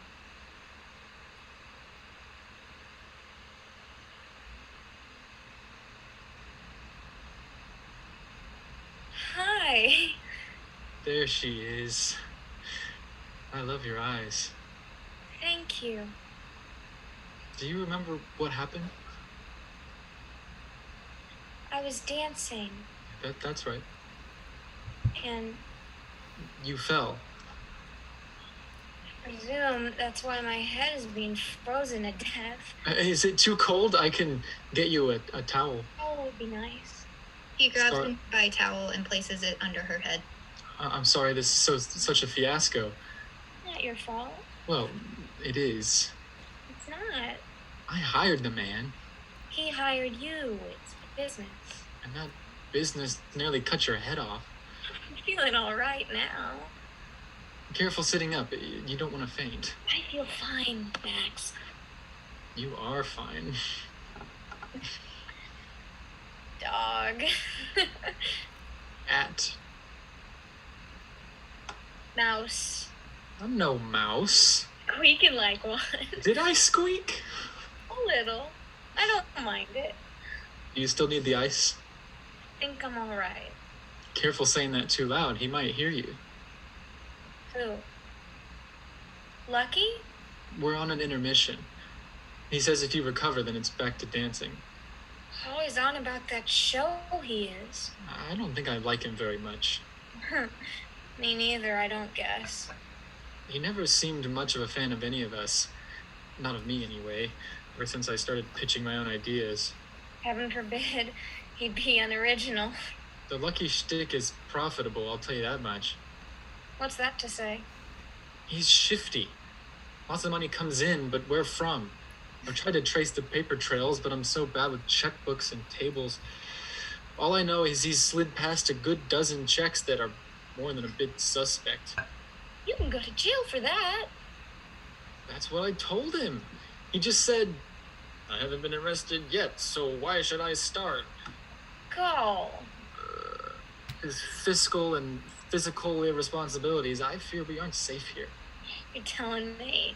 I'm more or less telling myself. You look worried. I'm upset, dear. Why? Well, we've been in business for a few years running, and now I've gone and ruined it.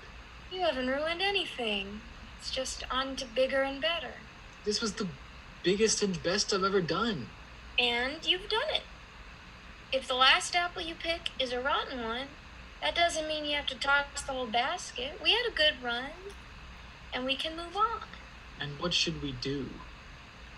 Well, you mentioned you had $1 billion idea, did you not? I have them daily. Well, you and Frank always seem to work well together. He did say that he'd consider it. So you talked to him? A bit. Now that we're leaving, About what we're doing? that's what I thought. Good. You know, I was thinking, What's that? if a cloud is like a blanket on the world, does that mean the world gets cold? Of course it gets cold. We had 4 feet of snow last winter. I meant, does the world feel it? As one entity? Yeah. Do you think the world gets chilly and needs to snuggle up in a blanket sometimes? Why does that matter? Well, there are gray skies today? Rather gloomy out. What if those are like a blanket on the world? That's just silly. I don't think so. I think it's clever. I think you're clever, dear. Do you think the world is a woman or a man? Well, there's Mother Nature. Does she reign over the world, or is she the world? I don't know. Well, I'd like to. You're having curious thoughts today. Call me a curious cat. You're a curious cat. I think she's a woman. Who? The Earth. Oh, What's on your mind? me? There's a look in your eye. You get it when you're excited. What's up? Well, I meant to do this after the show tonight, but I guess there's no better time than now. For what? Maxwell bends down onto one knee and pulls out a ring. Jesus Christ. Not exactly the reaction I'd hoped for. Oh.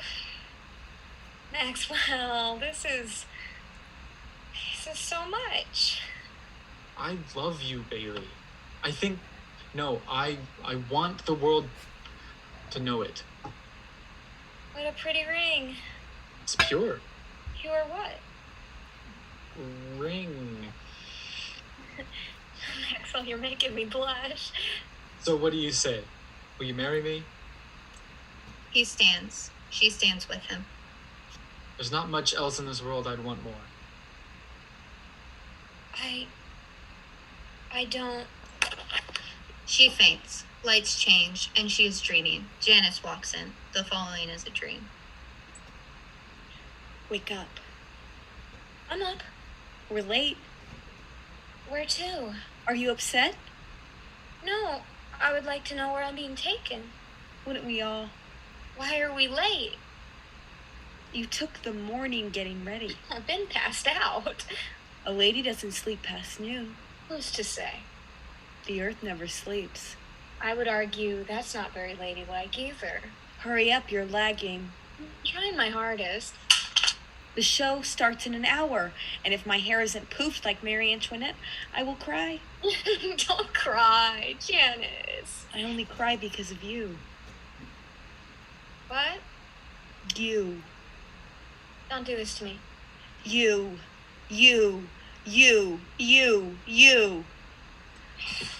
Bailey wakes up in a cold sweat. Maxwell comforts her. Whoa, Bailey, it's all right. Max, It's me. it's you. You need to lie down. I'm sorry. I don't know what happened. I guess you hit your head harder than you thought. Maybe so. I'll get you some more ice, darling. Wait, What is it? I don't think I can marry you. Oh, I love you, dear. And I'm excited to see what you achieve. that's okay. A lovely ring. Yeah. I'm sorry, dear. Will we ever get married? Maxwell.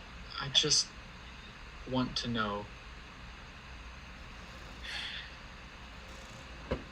I find my life is moving in a different direction. Right. Well, I'll get your ice. She cries. Lights down. Scene 4. Lights up at the street corner where Daisy, Lucy, and Rachel hold up picket signs saying boycott the Lucky Show, the Lucky Man, an evil man with an evil show, and other similar signage. One sign covers the Lucky Show's advertising saying sham in large letters. Down with the tyranny the Lucky Man has brought. Fight for performers who never get their way. The Lucky Man gave me these scars. She lifts up her skirt to reveal a slashed up leg. Lucy, be a lady. Sorry. Excuse me, mister, have you seen The Lucky Show? Don't answer that. Of course you have. Let the man speak. What if he undermines our authority? I think we've got some. Somewhere. Sir, I apologize for my friends. Did you know that the lucky man is a lying, cheating, painful, dirty man? So dirty that if you wear white near him, your shirt will turn gray just by his very presence. Oh, sure. He's handsome. He is. Very handsome. But that doesn't mean he isn't slimy with all that pomade he puts in his hair. A bona fide hound dog, sir. So please, whatever you do, do not see the Lucky Show. Even if your mother is in town and would like to pop in, that's a trick, and he paid her off to lie to you. Don't trust your mother, sir. Oh, he's going. Why is he going? You scared him off. Well, hopefully he won't see the show then. I guess. Rachel? Yes? Can you grab some more paint? I have a couple more ideas for the signs. On it, Daisy. She runs off. This is exhilarating. Protest? No, public slander! I feel alive again. You might want to calm down or you'll hit someone with your sign. But if I want to, then don't. Maybe that's enough picketing for you. Rachel runs back on.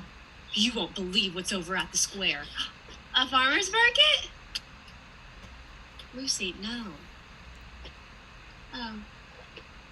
It's the Lucky Man. So? He's standing on top of the clock tower. Oh. Hurry over, I think it's important. They rush off stage, lights down. Scene 5. Spotlight on the Lucky Man, atop a tall clock tower. He is wearing his top hat, addressing the crowd. Franklin and Janice are already there. Daisy, Lucy, and Rachel run in. It has come to my attention that my presence is not appreciated. I have been slighted, undermined, and otherwise cheated when all I wanted was to put on a show. This may be striking to hear, but I have a heart as soft and as malleable as yours. I feel pain from the atrocities enacted against me. At this point, Maxwell has entered with Bailey following. Lucky! Hush! I do not wish to hear protest. I am here after much deliberation. It saddens me deeply. I sit here today, having received many a stone thrown at my innocent frame for pursuing my dream. Even now, I am scoffed. As appalling as your words may have been, as rude as your exodus was, these are not the cause for my demise. To that, I point to your slanderous acts against my humble show, to your standing in the street, defacing my good name. I cannot imagine standing where you people have stood while being proud of what I've done. Maxwell invited me into this community with what I thought was kindness. He provided me the resources to build a show. Then, after all his good and wholesome promises, he stabbed me in the back. Janice Lee was bitter all along. Bailey, dear Bailey, she knows not what she's done. And you girls, picketing, how base, how vile.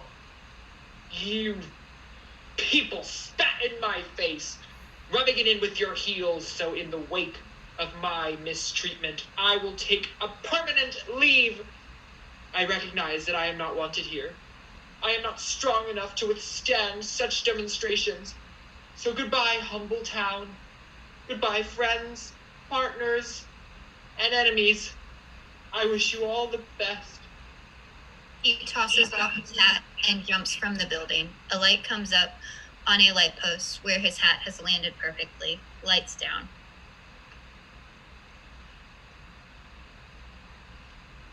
Scene 6. Lights come up on a casket. Center stage. Flowers are tossed unceremoniously from slighted house figures. 2 of them come forward. They are Janice and Bailey.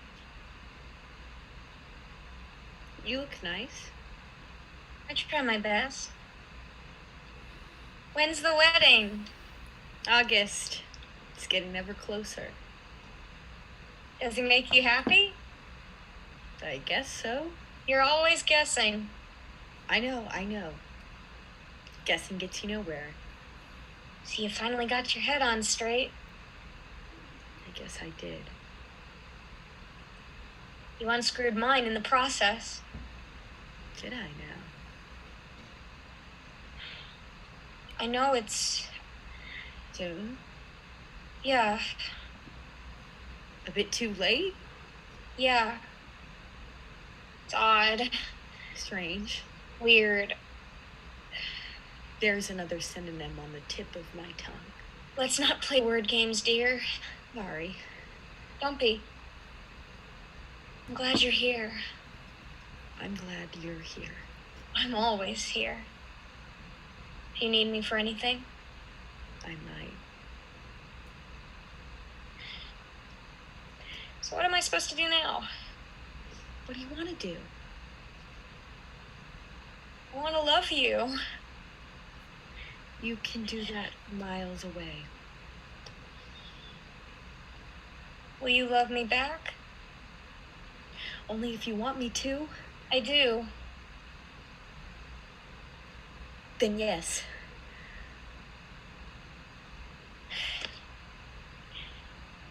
This is You? old. How so? Old as the earth. You think so? I know it. And I know. I know the earth is a woman. Why is that?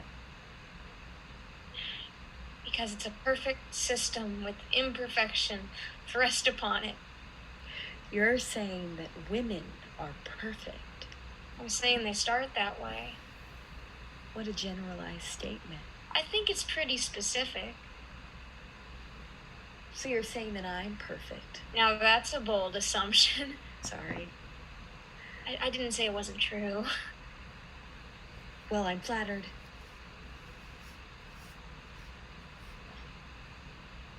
So you're committed to Franklin, Verbally. right? I heard it on the grapevine that Maxwell was trying to get you hitched. I said no. Oh? What happened to practicality? I think it was practical Why is that? because I feel it's practically impossible to live the rest of my life without you. Well, you've certainly turned a new leaf. I know you've got Frank now. It's pointless to even ask.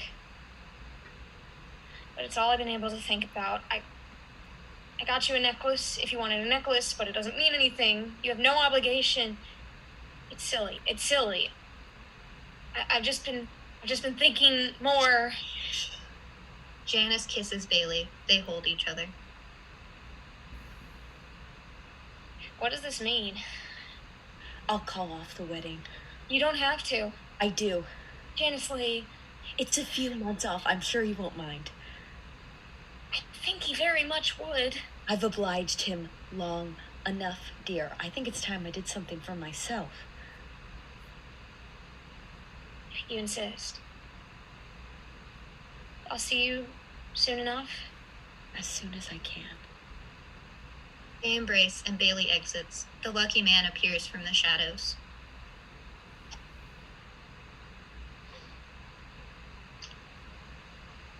You've got secrets.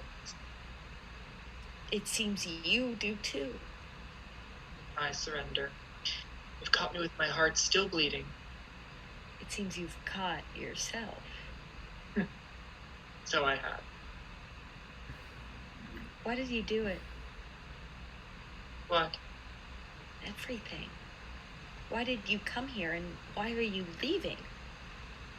It's a way to make a living. Doesn't seem healthy with all the dying you have to do. It's part of the business. So where are you going now? Off to the next town, somewhere out of earshot. Good riddance. First, I want to commend you. Oh. In all my years, I've never had someone with quite your level of gumption. I'm flattered. You've got something special. She balances you out. She does indeed. I'm proud of you. Not sure I need your pride. You have it nonetheless. I'll tell you one thing before you go. What's that? I'm not mad at you. Is that so? Don't get me wrong. I have no respect for you. You're a rotten man, but I refuse to become resentful. I appreciate the sentiment anyhow. He walks off. Ta-ta, Janice Lee. I hope you have a good life. He exits. I leave. I will. Lights down. Blackout. End of play. All right. Fantastic job. So, for this talk back, if I can get all actors back on the screen and everything. Yes. All right. There you are. Lovely. All right. Cool. So now we are entering now that happened, we are entering the feedback session of this online reading, and we have some comments, some things to address, or some questions rather to address in the comment section. But before that, I have a question for the playwright. Yes, that is you, sir. David, can you sort of, I guess, speak to us, talk to us? What was the impetus for this play? Why this play? You've been working on it for a while. I'm just curious about the process with developing this piece. So this started in with two separate ideas that ended up coming together. One idea was I really liked the idea of I was like, whenever I'm writing a play, I draw out like little graphs, and I was like, what if I just like tried to make that as chaotic as possible? Like I was like what if I had like 5 people in there and I draw all the lines together, and from there I started like trying to figure out how I would tell a story with that. And I have a little note with the chart in it. I had a little I have the paper where I wrote the chart of this where I came up with the idea. And at first it was like set in like modern times, and then I was like, and then I thought of the phrase "the lucky man," and I was like, that just sounds like 1910s like carny kind of guy. And so then I was like, I'm gonna combine that with my idea for the love triangle thing, and this is kind of where it ended up. I actually, whenever I first wrote this, I didn't intend for there to be anything to do like I didn't intend for there to be a gay character in it, which I know is ironic considering the play. I wrote it with Maxwell as the lead character, and then it just kind of, and then I was looking at the thing, and I was looking at Janice, and I was like, it would be really interesting if Janice had like a B plot love thing. And then I was like, well, Bailey's the only, hey, that would work, you know? And so I just kind of connected the dots like that. And so it was like a weird B plot for a while, and then I completely rewrote like a whole thing. And I rewrote the whole thing to make it more Janice's story. So that's kind of where it all how it all came together. Yeah. All right. Well, thank you for that. So, what we're going to do now is we're going to address some of these comments, some of these questions that are in the comment section here. As we do that, those of you that are still watching, feel free to type along as David and some of the other actors are answering them, because obviously actors are here to talk about and address certain things as well. So we will go ahead and begin with our first. So we got some comments about how the dialogue flows really well. So good job, David. I guess there's that. I will say that, and actors, if you want to comment on this too, I'd love to hear your thoughts. how just rooted in the era this play is. I mean, was that a challenge for you? A little insider information. You know, they got this script like last week, and didn't really have too much too much time to sort of research or sort of delve into. So was that a challenge for you guys in sort of getting in the mindset of 1910s New York? Yes, John Michael. I particularly like historical plays because you get to, like, especially as an actor, or when you get the script and you can go through it, you just get to pull out all these little historical Easter eggs. Especially if you know that time period or you studied that time period in school or whatever, you can just go through and pick out, like, oh yeah, the $5 Oxfords, that makes sense. Yeah. Or just random stuff like that is always a joy to me as an actor to go through and pick out. Yeah. I did a lot of looking at listening to radio, like from the time or from around the time, and songs and stuff like that to try and get a feel for like exactly like how they kind of spoke. But yeah. Yeah, great. So a lot, and we'll get to some of the more specific character stuff later. But we have some praise for Franklin. We got some. What do you call it? Standing for Franklin. I don't know if that's some here. Franklin stands. But yeah. Yeah. I'm living for Chris. Aren't we all living for Chris Brown? That's pretty much what we're all. Yeah. So moving on. Okay. So David, we have our first sort of critique, I guess, question about this, and obviously this is probably directed to you, but actors. Feel free to chime in as well. So we have a comment. I know this is early on still. I think this comment was given about page 36, so still about halfway through, a little over halfway through Act 1. But I'm still kind of missing that asshole vibe from Maxwell.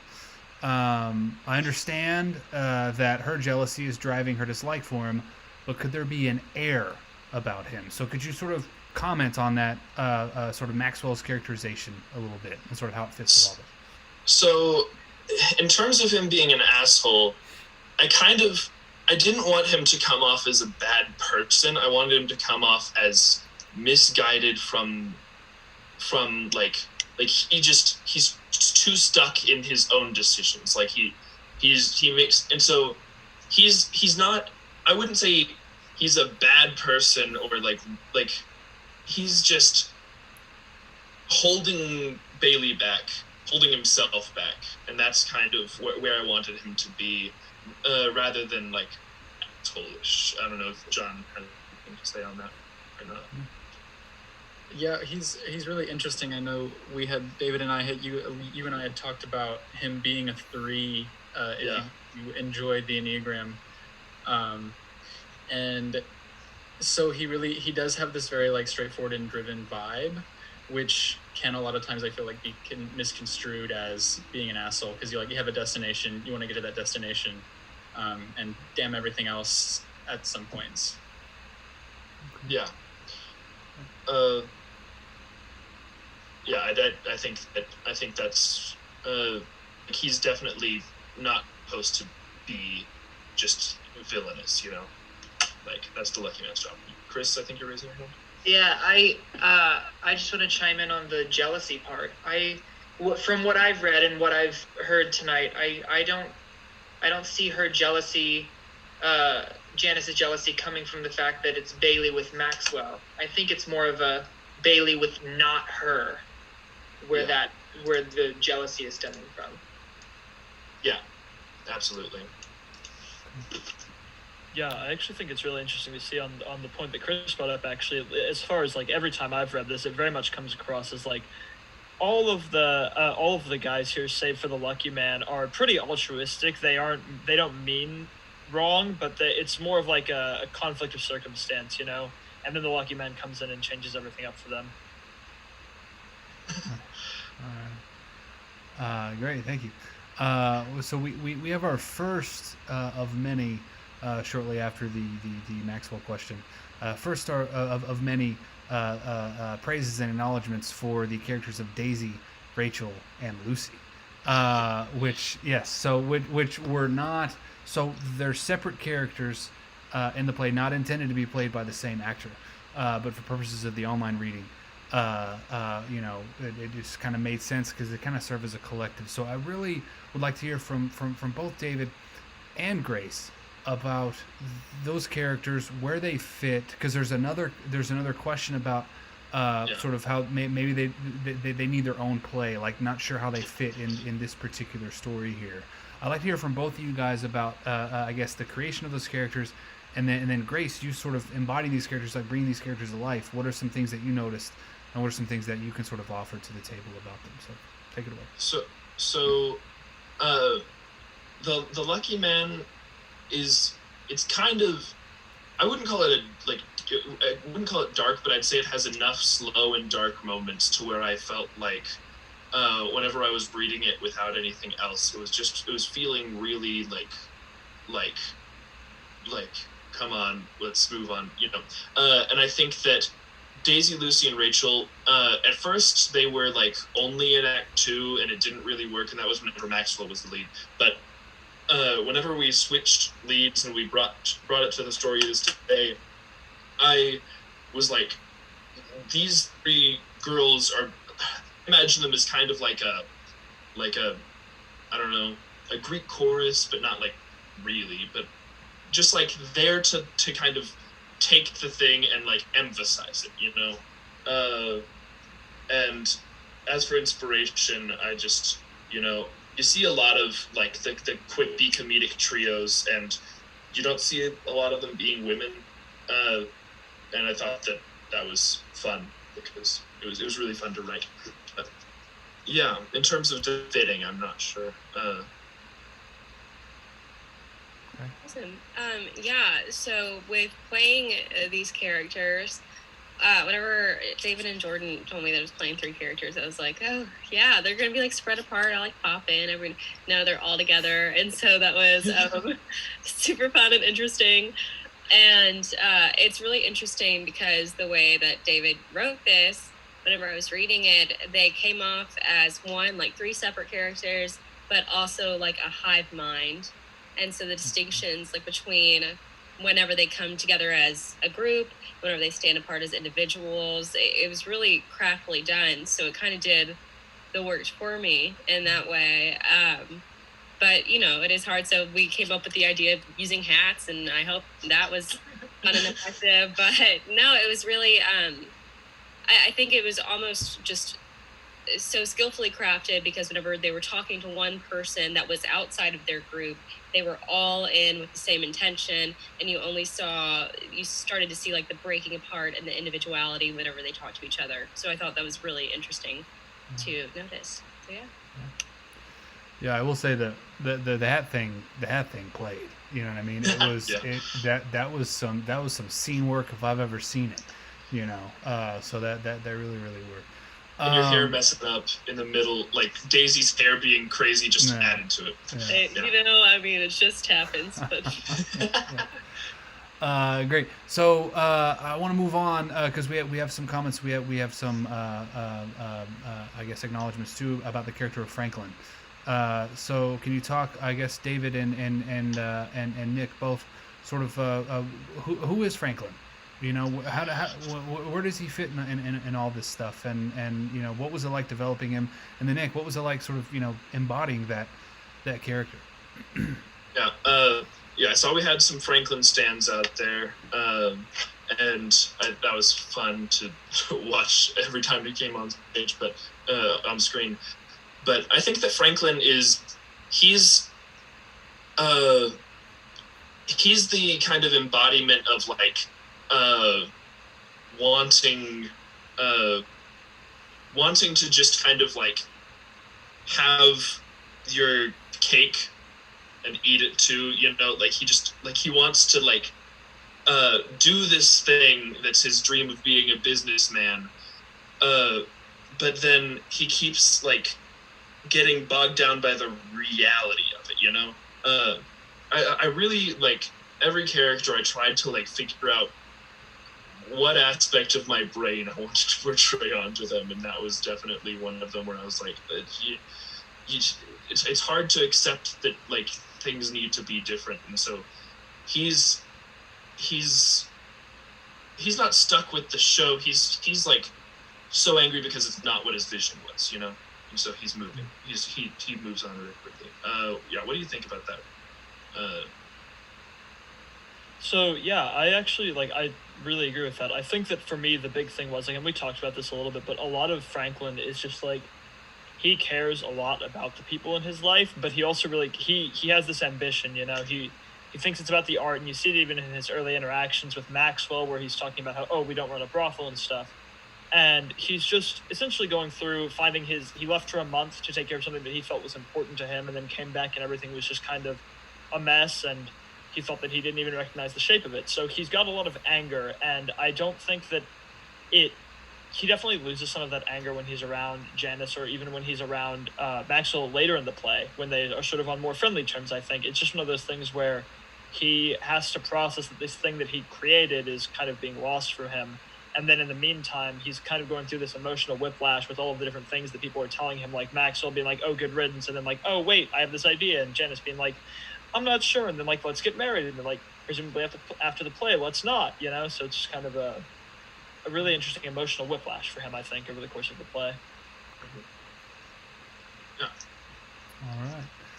Thank you. So we have some comments and particularly with the end of Act 1, right? So the introduction of Janice Lee and Bailey's, you know, sort of relationship. I mean, granted, dropping hints throughout, but sort of that moment, right, where Janice Lee finally, reveals all. So I guess can we talk about that for a moment, sort of, David? You touched on this whenever you were talking about the development of this play, but I'd like to also invite Devin and Wallace in on this sort of, again, the development of this, to decide, you know, the including this and developing this relationship, and also our actors. You know, what was that like? Discovering that, because I mean, a play set in 1910s, you know, this is, you know, like what was it like, sort of, you know, I guess portraying this relationship with that historical backdrop. Yeah, so I did a lot of research because, you know, I don't want to have the claim thrown at me that just like that's not how it would have worked or whatever, you know. The number one thing I did was I found. I showed it to my friend, and they sent me like a blog post that was like 101 things that are bad, unhealthy depictions of lesbian relationships, and I had hit like 16 of those, and I was like, and so whenever and that was before I had rewritten it, and so whenever I rewrote it, I was like very like, what does it actually mean? And so I actually did research and talked to people and thought about it. You know, I thought about it, but thought about it in terms of the historical context. I found there's actually a lot of documentation about how people worked in secret about being gay and hiding it in their houses, and how you'd often just find people who were just roommates, and that was how they went about it. When they were roommates, but so the thing about the whole writing process for the relationship, the number one thing I wanted to get across was that it's a relationship between two people. You know, I didn't want to emphasize the obviously you have to pay attention to the fact that it's 1910 and that this is a bad thing and people will get mad at you for it, and they would get persecuted for it. But I wanted to make it clear that in the moments that they were clearly just people, you know? And y'all can talk on that. Yeah, kind of what David said. It was a lot for me to try to comprehend, and I'll admit it was really hard for me to try to figure out how that would feel, or find an equivalent situation in my mind to kind of try to get there emotionally. But I couldn't really grasp that, so instead I kind of just went to their people in a relationship, they're humans in a relationship, and that's kind of where I took it from.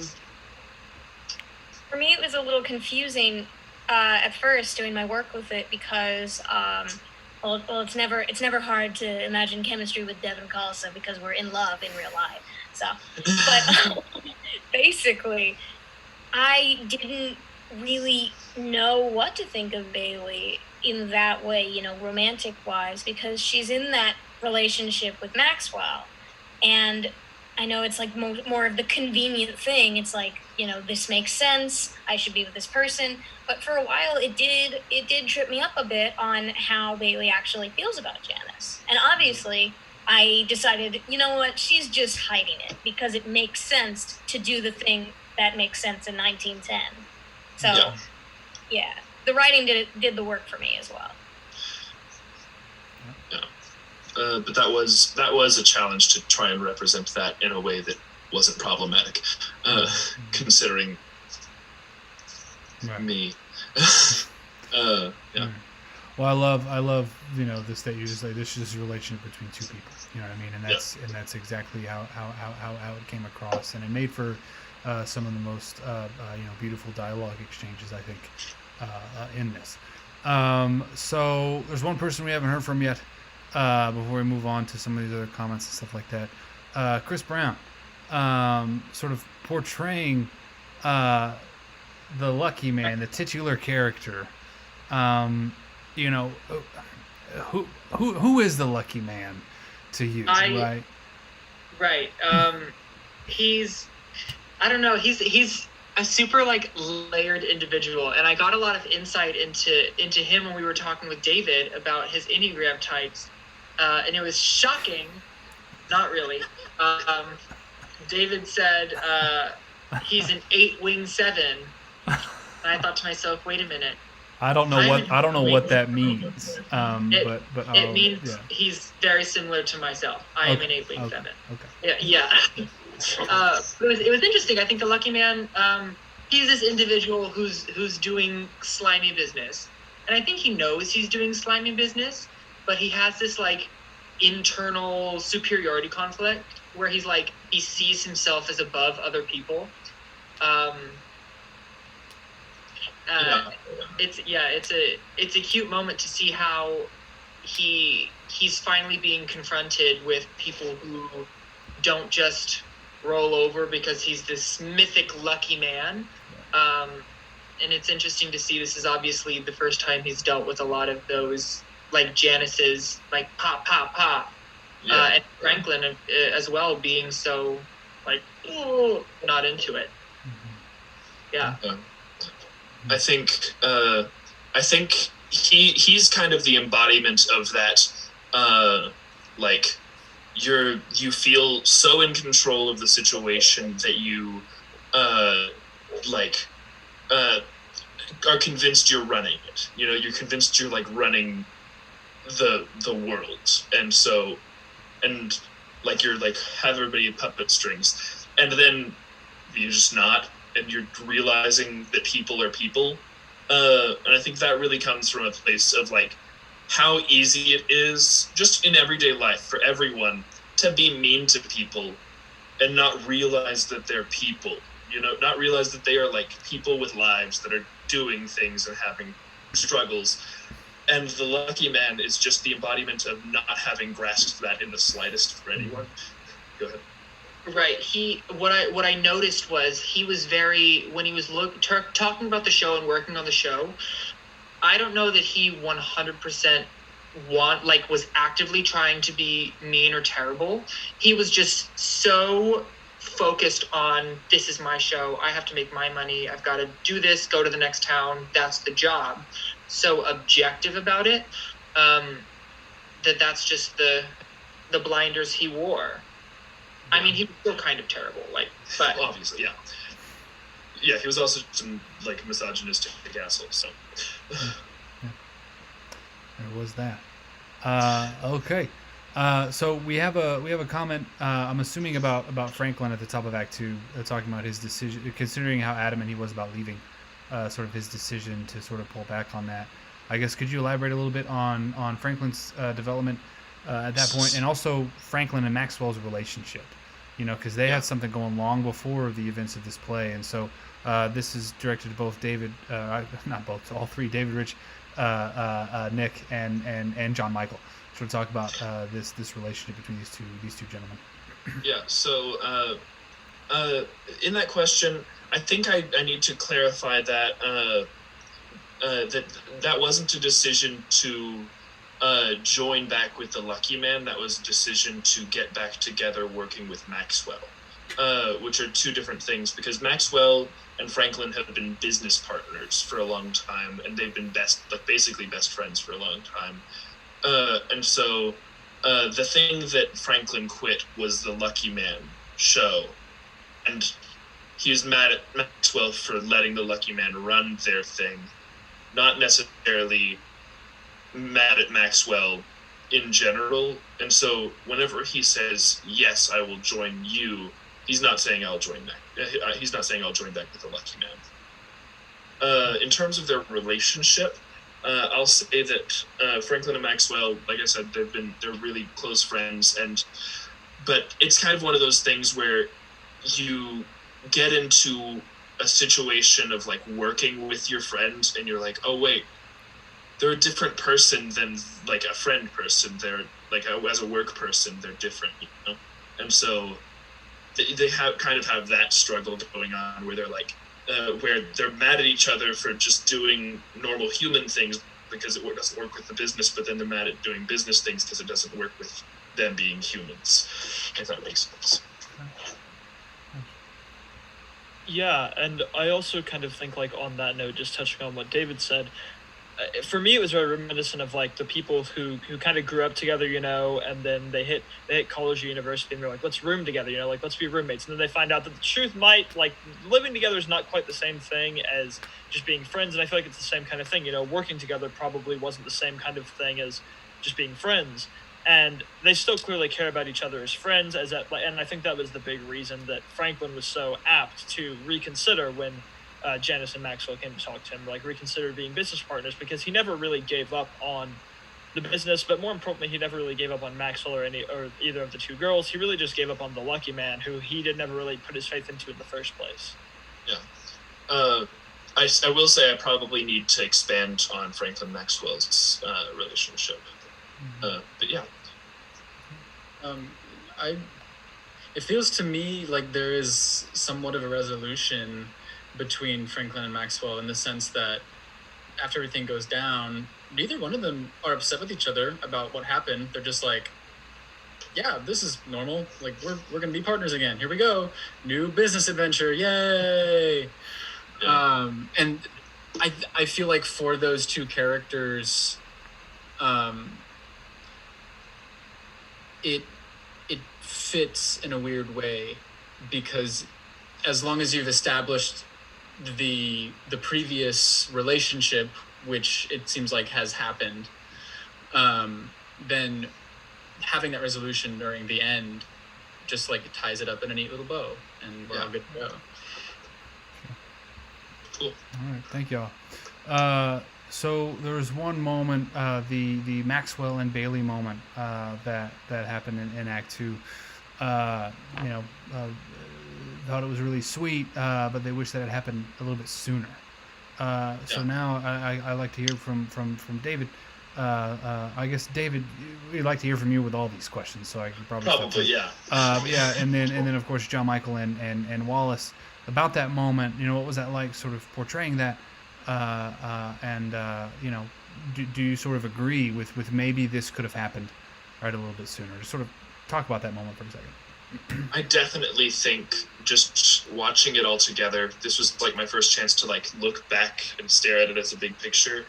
I definitely think that there is room to put more establishment of Maxwell and Bailey's relationship earlier on, because I realized that a lot of it was just in my head, which is the curse of writing a full-length play, is everything's in your head, and so you can't tell what's been written down somewhere in the script and what hasn't.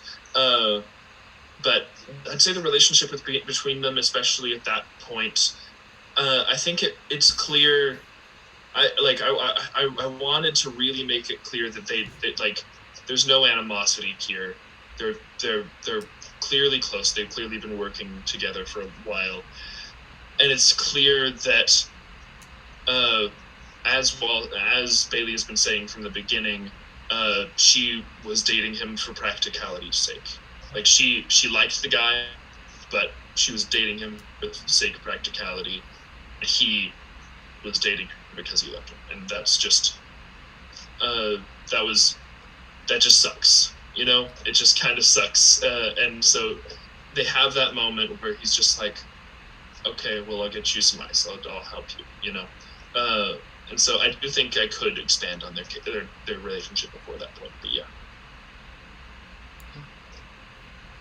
In a similar vein, establishing the fact that there is, like, I feel like we get the point earlier in the play that that Bailey is dating Maxwell just for practicality's sake, but being able to see Maxwell like really truly love this woman before we get to that point at the very end of the play would really hammer home the concept of like one is in it for practicality and one is truly in it for love. I feel like that. you kind of pull on those heartstrings later in the play where like you can tell Maxwell's having this really genuine moment with the woman he loves, and Bailey is just kind of like, I'm kind of uncomfortable, but I don't know how to say it. Yeah. So yeah, that's definitely. Thank you for that critique. I think that's definitely something that I can flesh out. All right. So this next question I have is I'd like to direct this to Merrick. Actually, we have a comment. I'm getting slight "Catch Me If You Can" vibes. "Catch Me If You Can," if I remember correctly, is that movie with Forrest Gump and the Titanic kid. I've never seen it. With the scandal and the show aspect. So Merrick, you know, reading stage directions, and like I always say, right, like readings live or die by the stage directions reader. So as being like sort of the lifeblood of this entire thing, you know, and in portraying the story and sort of, you know, carrying us through. Do you share those sentiments? Like what is the story to you in delivering those stage directions? I really like this play, and so reading the stage directions and being able to like carry a lot of it was really special to me. And it definitely changes the way you look at something if you're reading the stage directions, because like at some of those moments I was like, oh, and it really hurt my heart. And so even just reading the stage directions, it hurts without any of the dialogue or anything. So yeah, it changes how you see things if you're just reading the stage directions. Thank you. And you did a fantastic job with that. We have another comment. I feel like it was the intention to root for this relationship the whole time. I'm assuming it's Maxwell and Bailey maybe. Maxwell was perfect and sweet. I just feel bad for him. Justice for Maxwell, and all these sorts of things. And then there's another comment that's sort of related to that. You know, Maxwell, I didn't get the vibe that you root for him and Bailey, but that he's a perfect guy for Janice to be jealous of. So can we sort of talk about that sort of underlying, right? Can we sort of talk about that kind of underlying, but evidently obvious sort of layer to this piece? So hold on. I didn't get the vibe that you root for Maxwell and Bailey, but that he's a perfect that Maxwell is a perfect guy for Janice to be jealous of. I can see where you're getting that. I can see where you're getting that, like Janice, like that Maxwell is like this stand-up like guy that's super nice and they're in love, and that she's jealous of that. But like I think we said it earlier, I think that Janice is more jealous of the fact that she's with anyone, not just jealous of the fact that she's with Maxwell specifically. In terms of Maxwell being a perfect person, I do think I cut out a lot of his bad traits whenever I changed the script around. And so that might be something to play with, is trying to get more of his more of his faults back into the thing, because he did read a little bit too nice for that dirtiness to be done to him right at the end there. But yeah. Okay. All right. Cool. So another comment towards the Lucky Man. Was there any reference point for the aura and attitude of the Lucky Man, in that they love how he came across? There is a reference. It is a person who I know, and so I'm not going to say who it is individually, but there is a reference, indeed. In terms of the 1910 embodiment of it, I'd say I didn't really have a direct reference, but there are tons of characters in all those old radio shows and old films of just like the person who's just like, oh, I'm better than all of you, that kind of thing. And I think Chris did a phenomenal job at embodying that. Chris, what prep work did you do, or if did you just show up and show up and glow up, as the saying goes, or did you kind of do any sort of prep to kind of get into that? I've never heard that saying before, but I love it. I've never said it, and I feel awkward. I've only heard it, but I'm gonna mute myself now. So you go ahead, you take it away, Bubba. All right. Yeah, I've had the script since Sunday. So yeah, my prep work was basically mostly just sitting with it. Because when I first read the script, I was thinking like, oh, this is like a slimy, low-rent Jay Gatsby. Like, that's what I was thinking. And so that's kind of where I went with the whole thing. And I tried my best to do my neutral transatlantic. Yes, perfect. 1910s. And I was just thinking about like all those old vaudeville videos that show up on my flashback Facebooks are like, come see our show. Wow. Yes. Yes. And so I just did that, but I made it me. Good. Yeah. It was you did great. I was literally like at one point I was like doing like this. I was like whenever you were just talking, and I was like Yeah. That's my real voice. Does it really make you do that? Yeah, I guess we have another comment on the Lucky Man. I think the best kind of assholes are the ones that aren't trying to be and think they're actually great. So there you go. And then we have someone says that's T. So, all right. That is T. Show up and glow up with that one. Yeah. So I made good use of the online medium. Well done, everybody. We did that. We did a full-length online read. Maxwell conveyed the period salesman very well, probably because you have one button undone on your shirt. I love how you address the Daisy. Great. So scandalous. I love how you address the Daisy, Lucy, Rachel trio. So I guess that was again touching back on that and different characterizations and things like that. We also have another comment on the slow and dark moments that you're talking about. That they felt this truly feels like a dream play. And in that maybe you could utilize the three women, you know what I mean? So I'm assuming they're referring to Daisy, Rachel, and Lucy. Yeah. Sort of as much as you want. I definitely think we had a Daisy, Lucy, Rachel drought at the end of Act 1, and so I think I can find some places to play with having them come on in a more metaphorical sense, Sure. Yeah, and to follow that up, there was a comment saying that they sort of remind them of the stones from Eurydice, so yeah. Which regardless of your opinions on the stones, but yeah, I mean I think they definitely do could maybe serve. Devin that. agrees with that, according to her face. I was a stone. We love a Greek chorus. You were a stone. Yeah. I also was a stone. Yeah. Apparently a bunch of Frankie shout outs. Frankie looking kind of cute. I'm reading that. I'm not. Do you know what I mean? Yeah. No, I'm gonna pretend you said that, Jordan. Yeah, it's okay. I'm not judging you. Also, it's funny hearing Janice and Maxwell say you're going to be a teller in a bank. I hope you like being broke.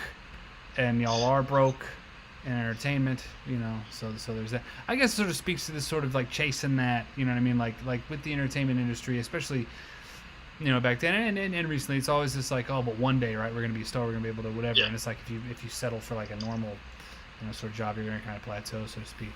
Exactly, yeah. Yeah, and then last, the Lucky Man character makes me think of the character type where they present themselves as a character so much, the part they're playing becomes you. So, do I got some Lucky Man in me? You know what I mean? I gotta check that. Cool. So thank you guys so much for sticking around and for your comments and for your critiques and questions and things like that. As David continues to develop this play, thank you again so much, actors. Cannot thank you enough for volunteering your time and talent to this project. And you all did a phenomenal job, so thank you so much for that. That concludes our first online summer reading. There will be more to follow, so look out on our various social medias and whatnot, and we will see you all for the next one. Y'all take care. Bye now. I'll see y'all later. Jack? I don't know. Ew!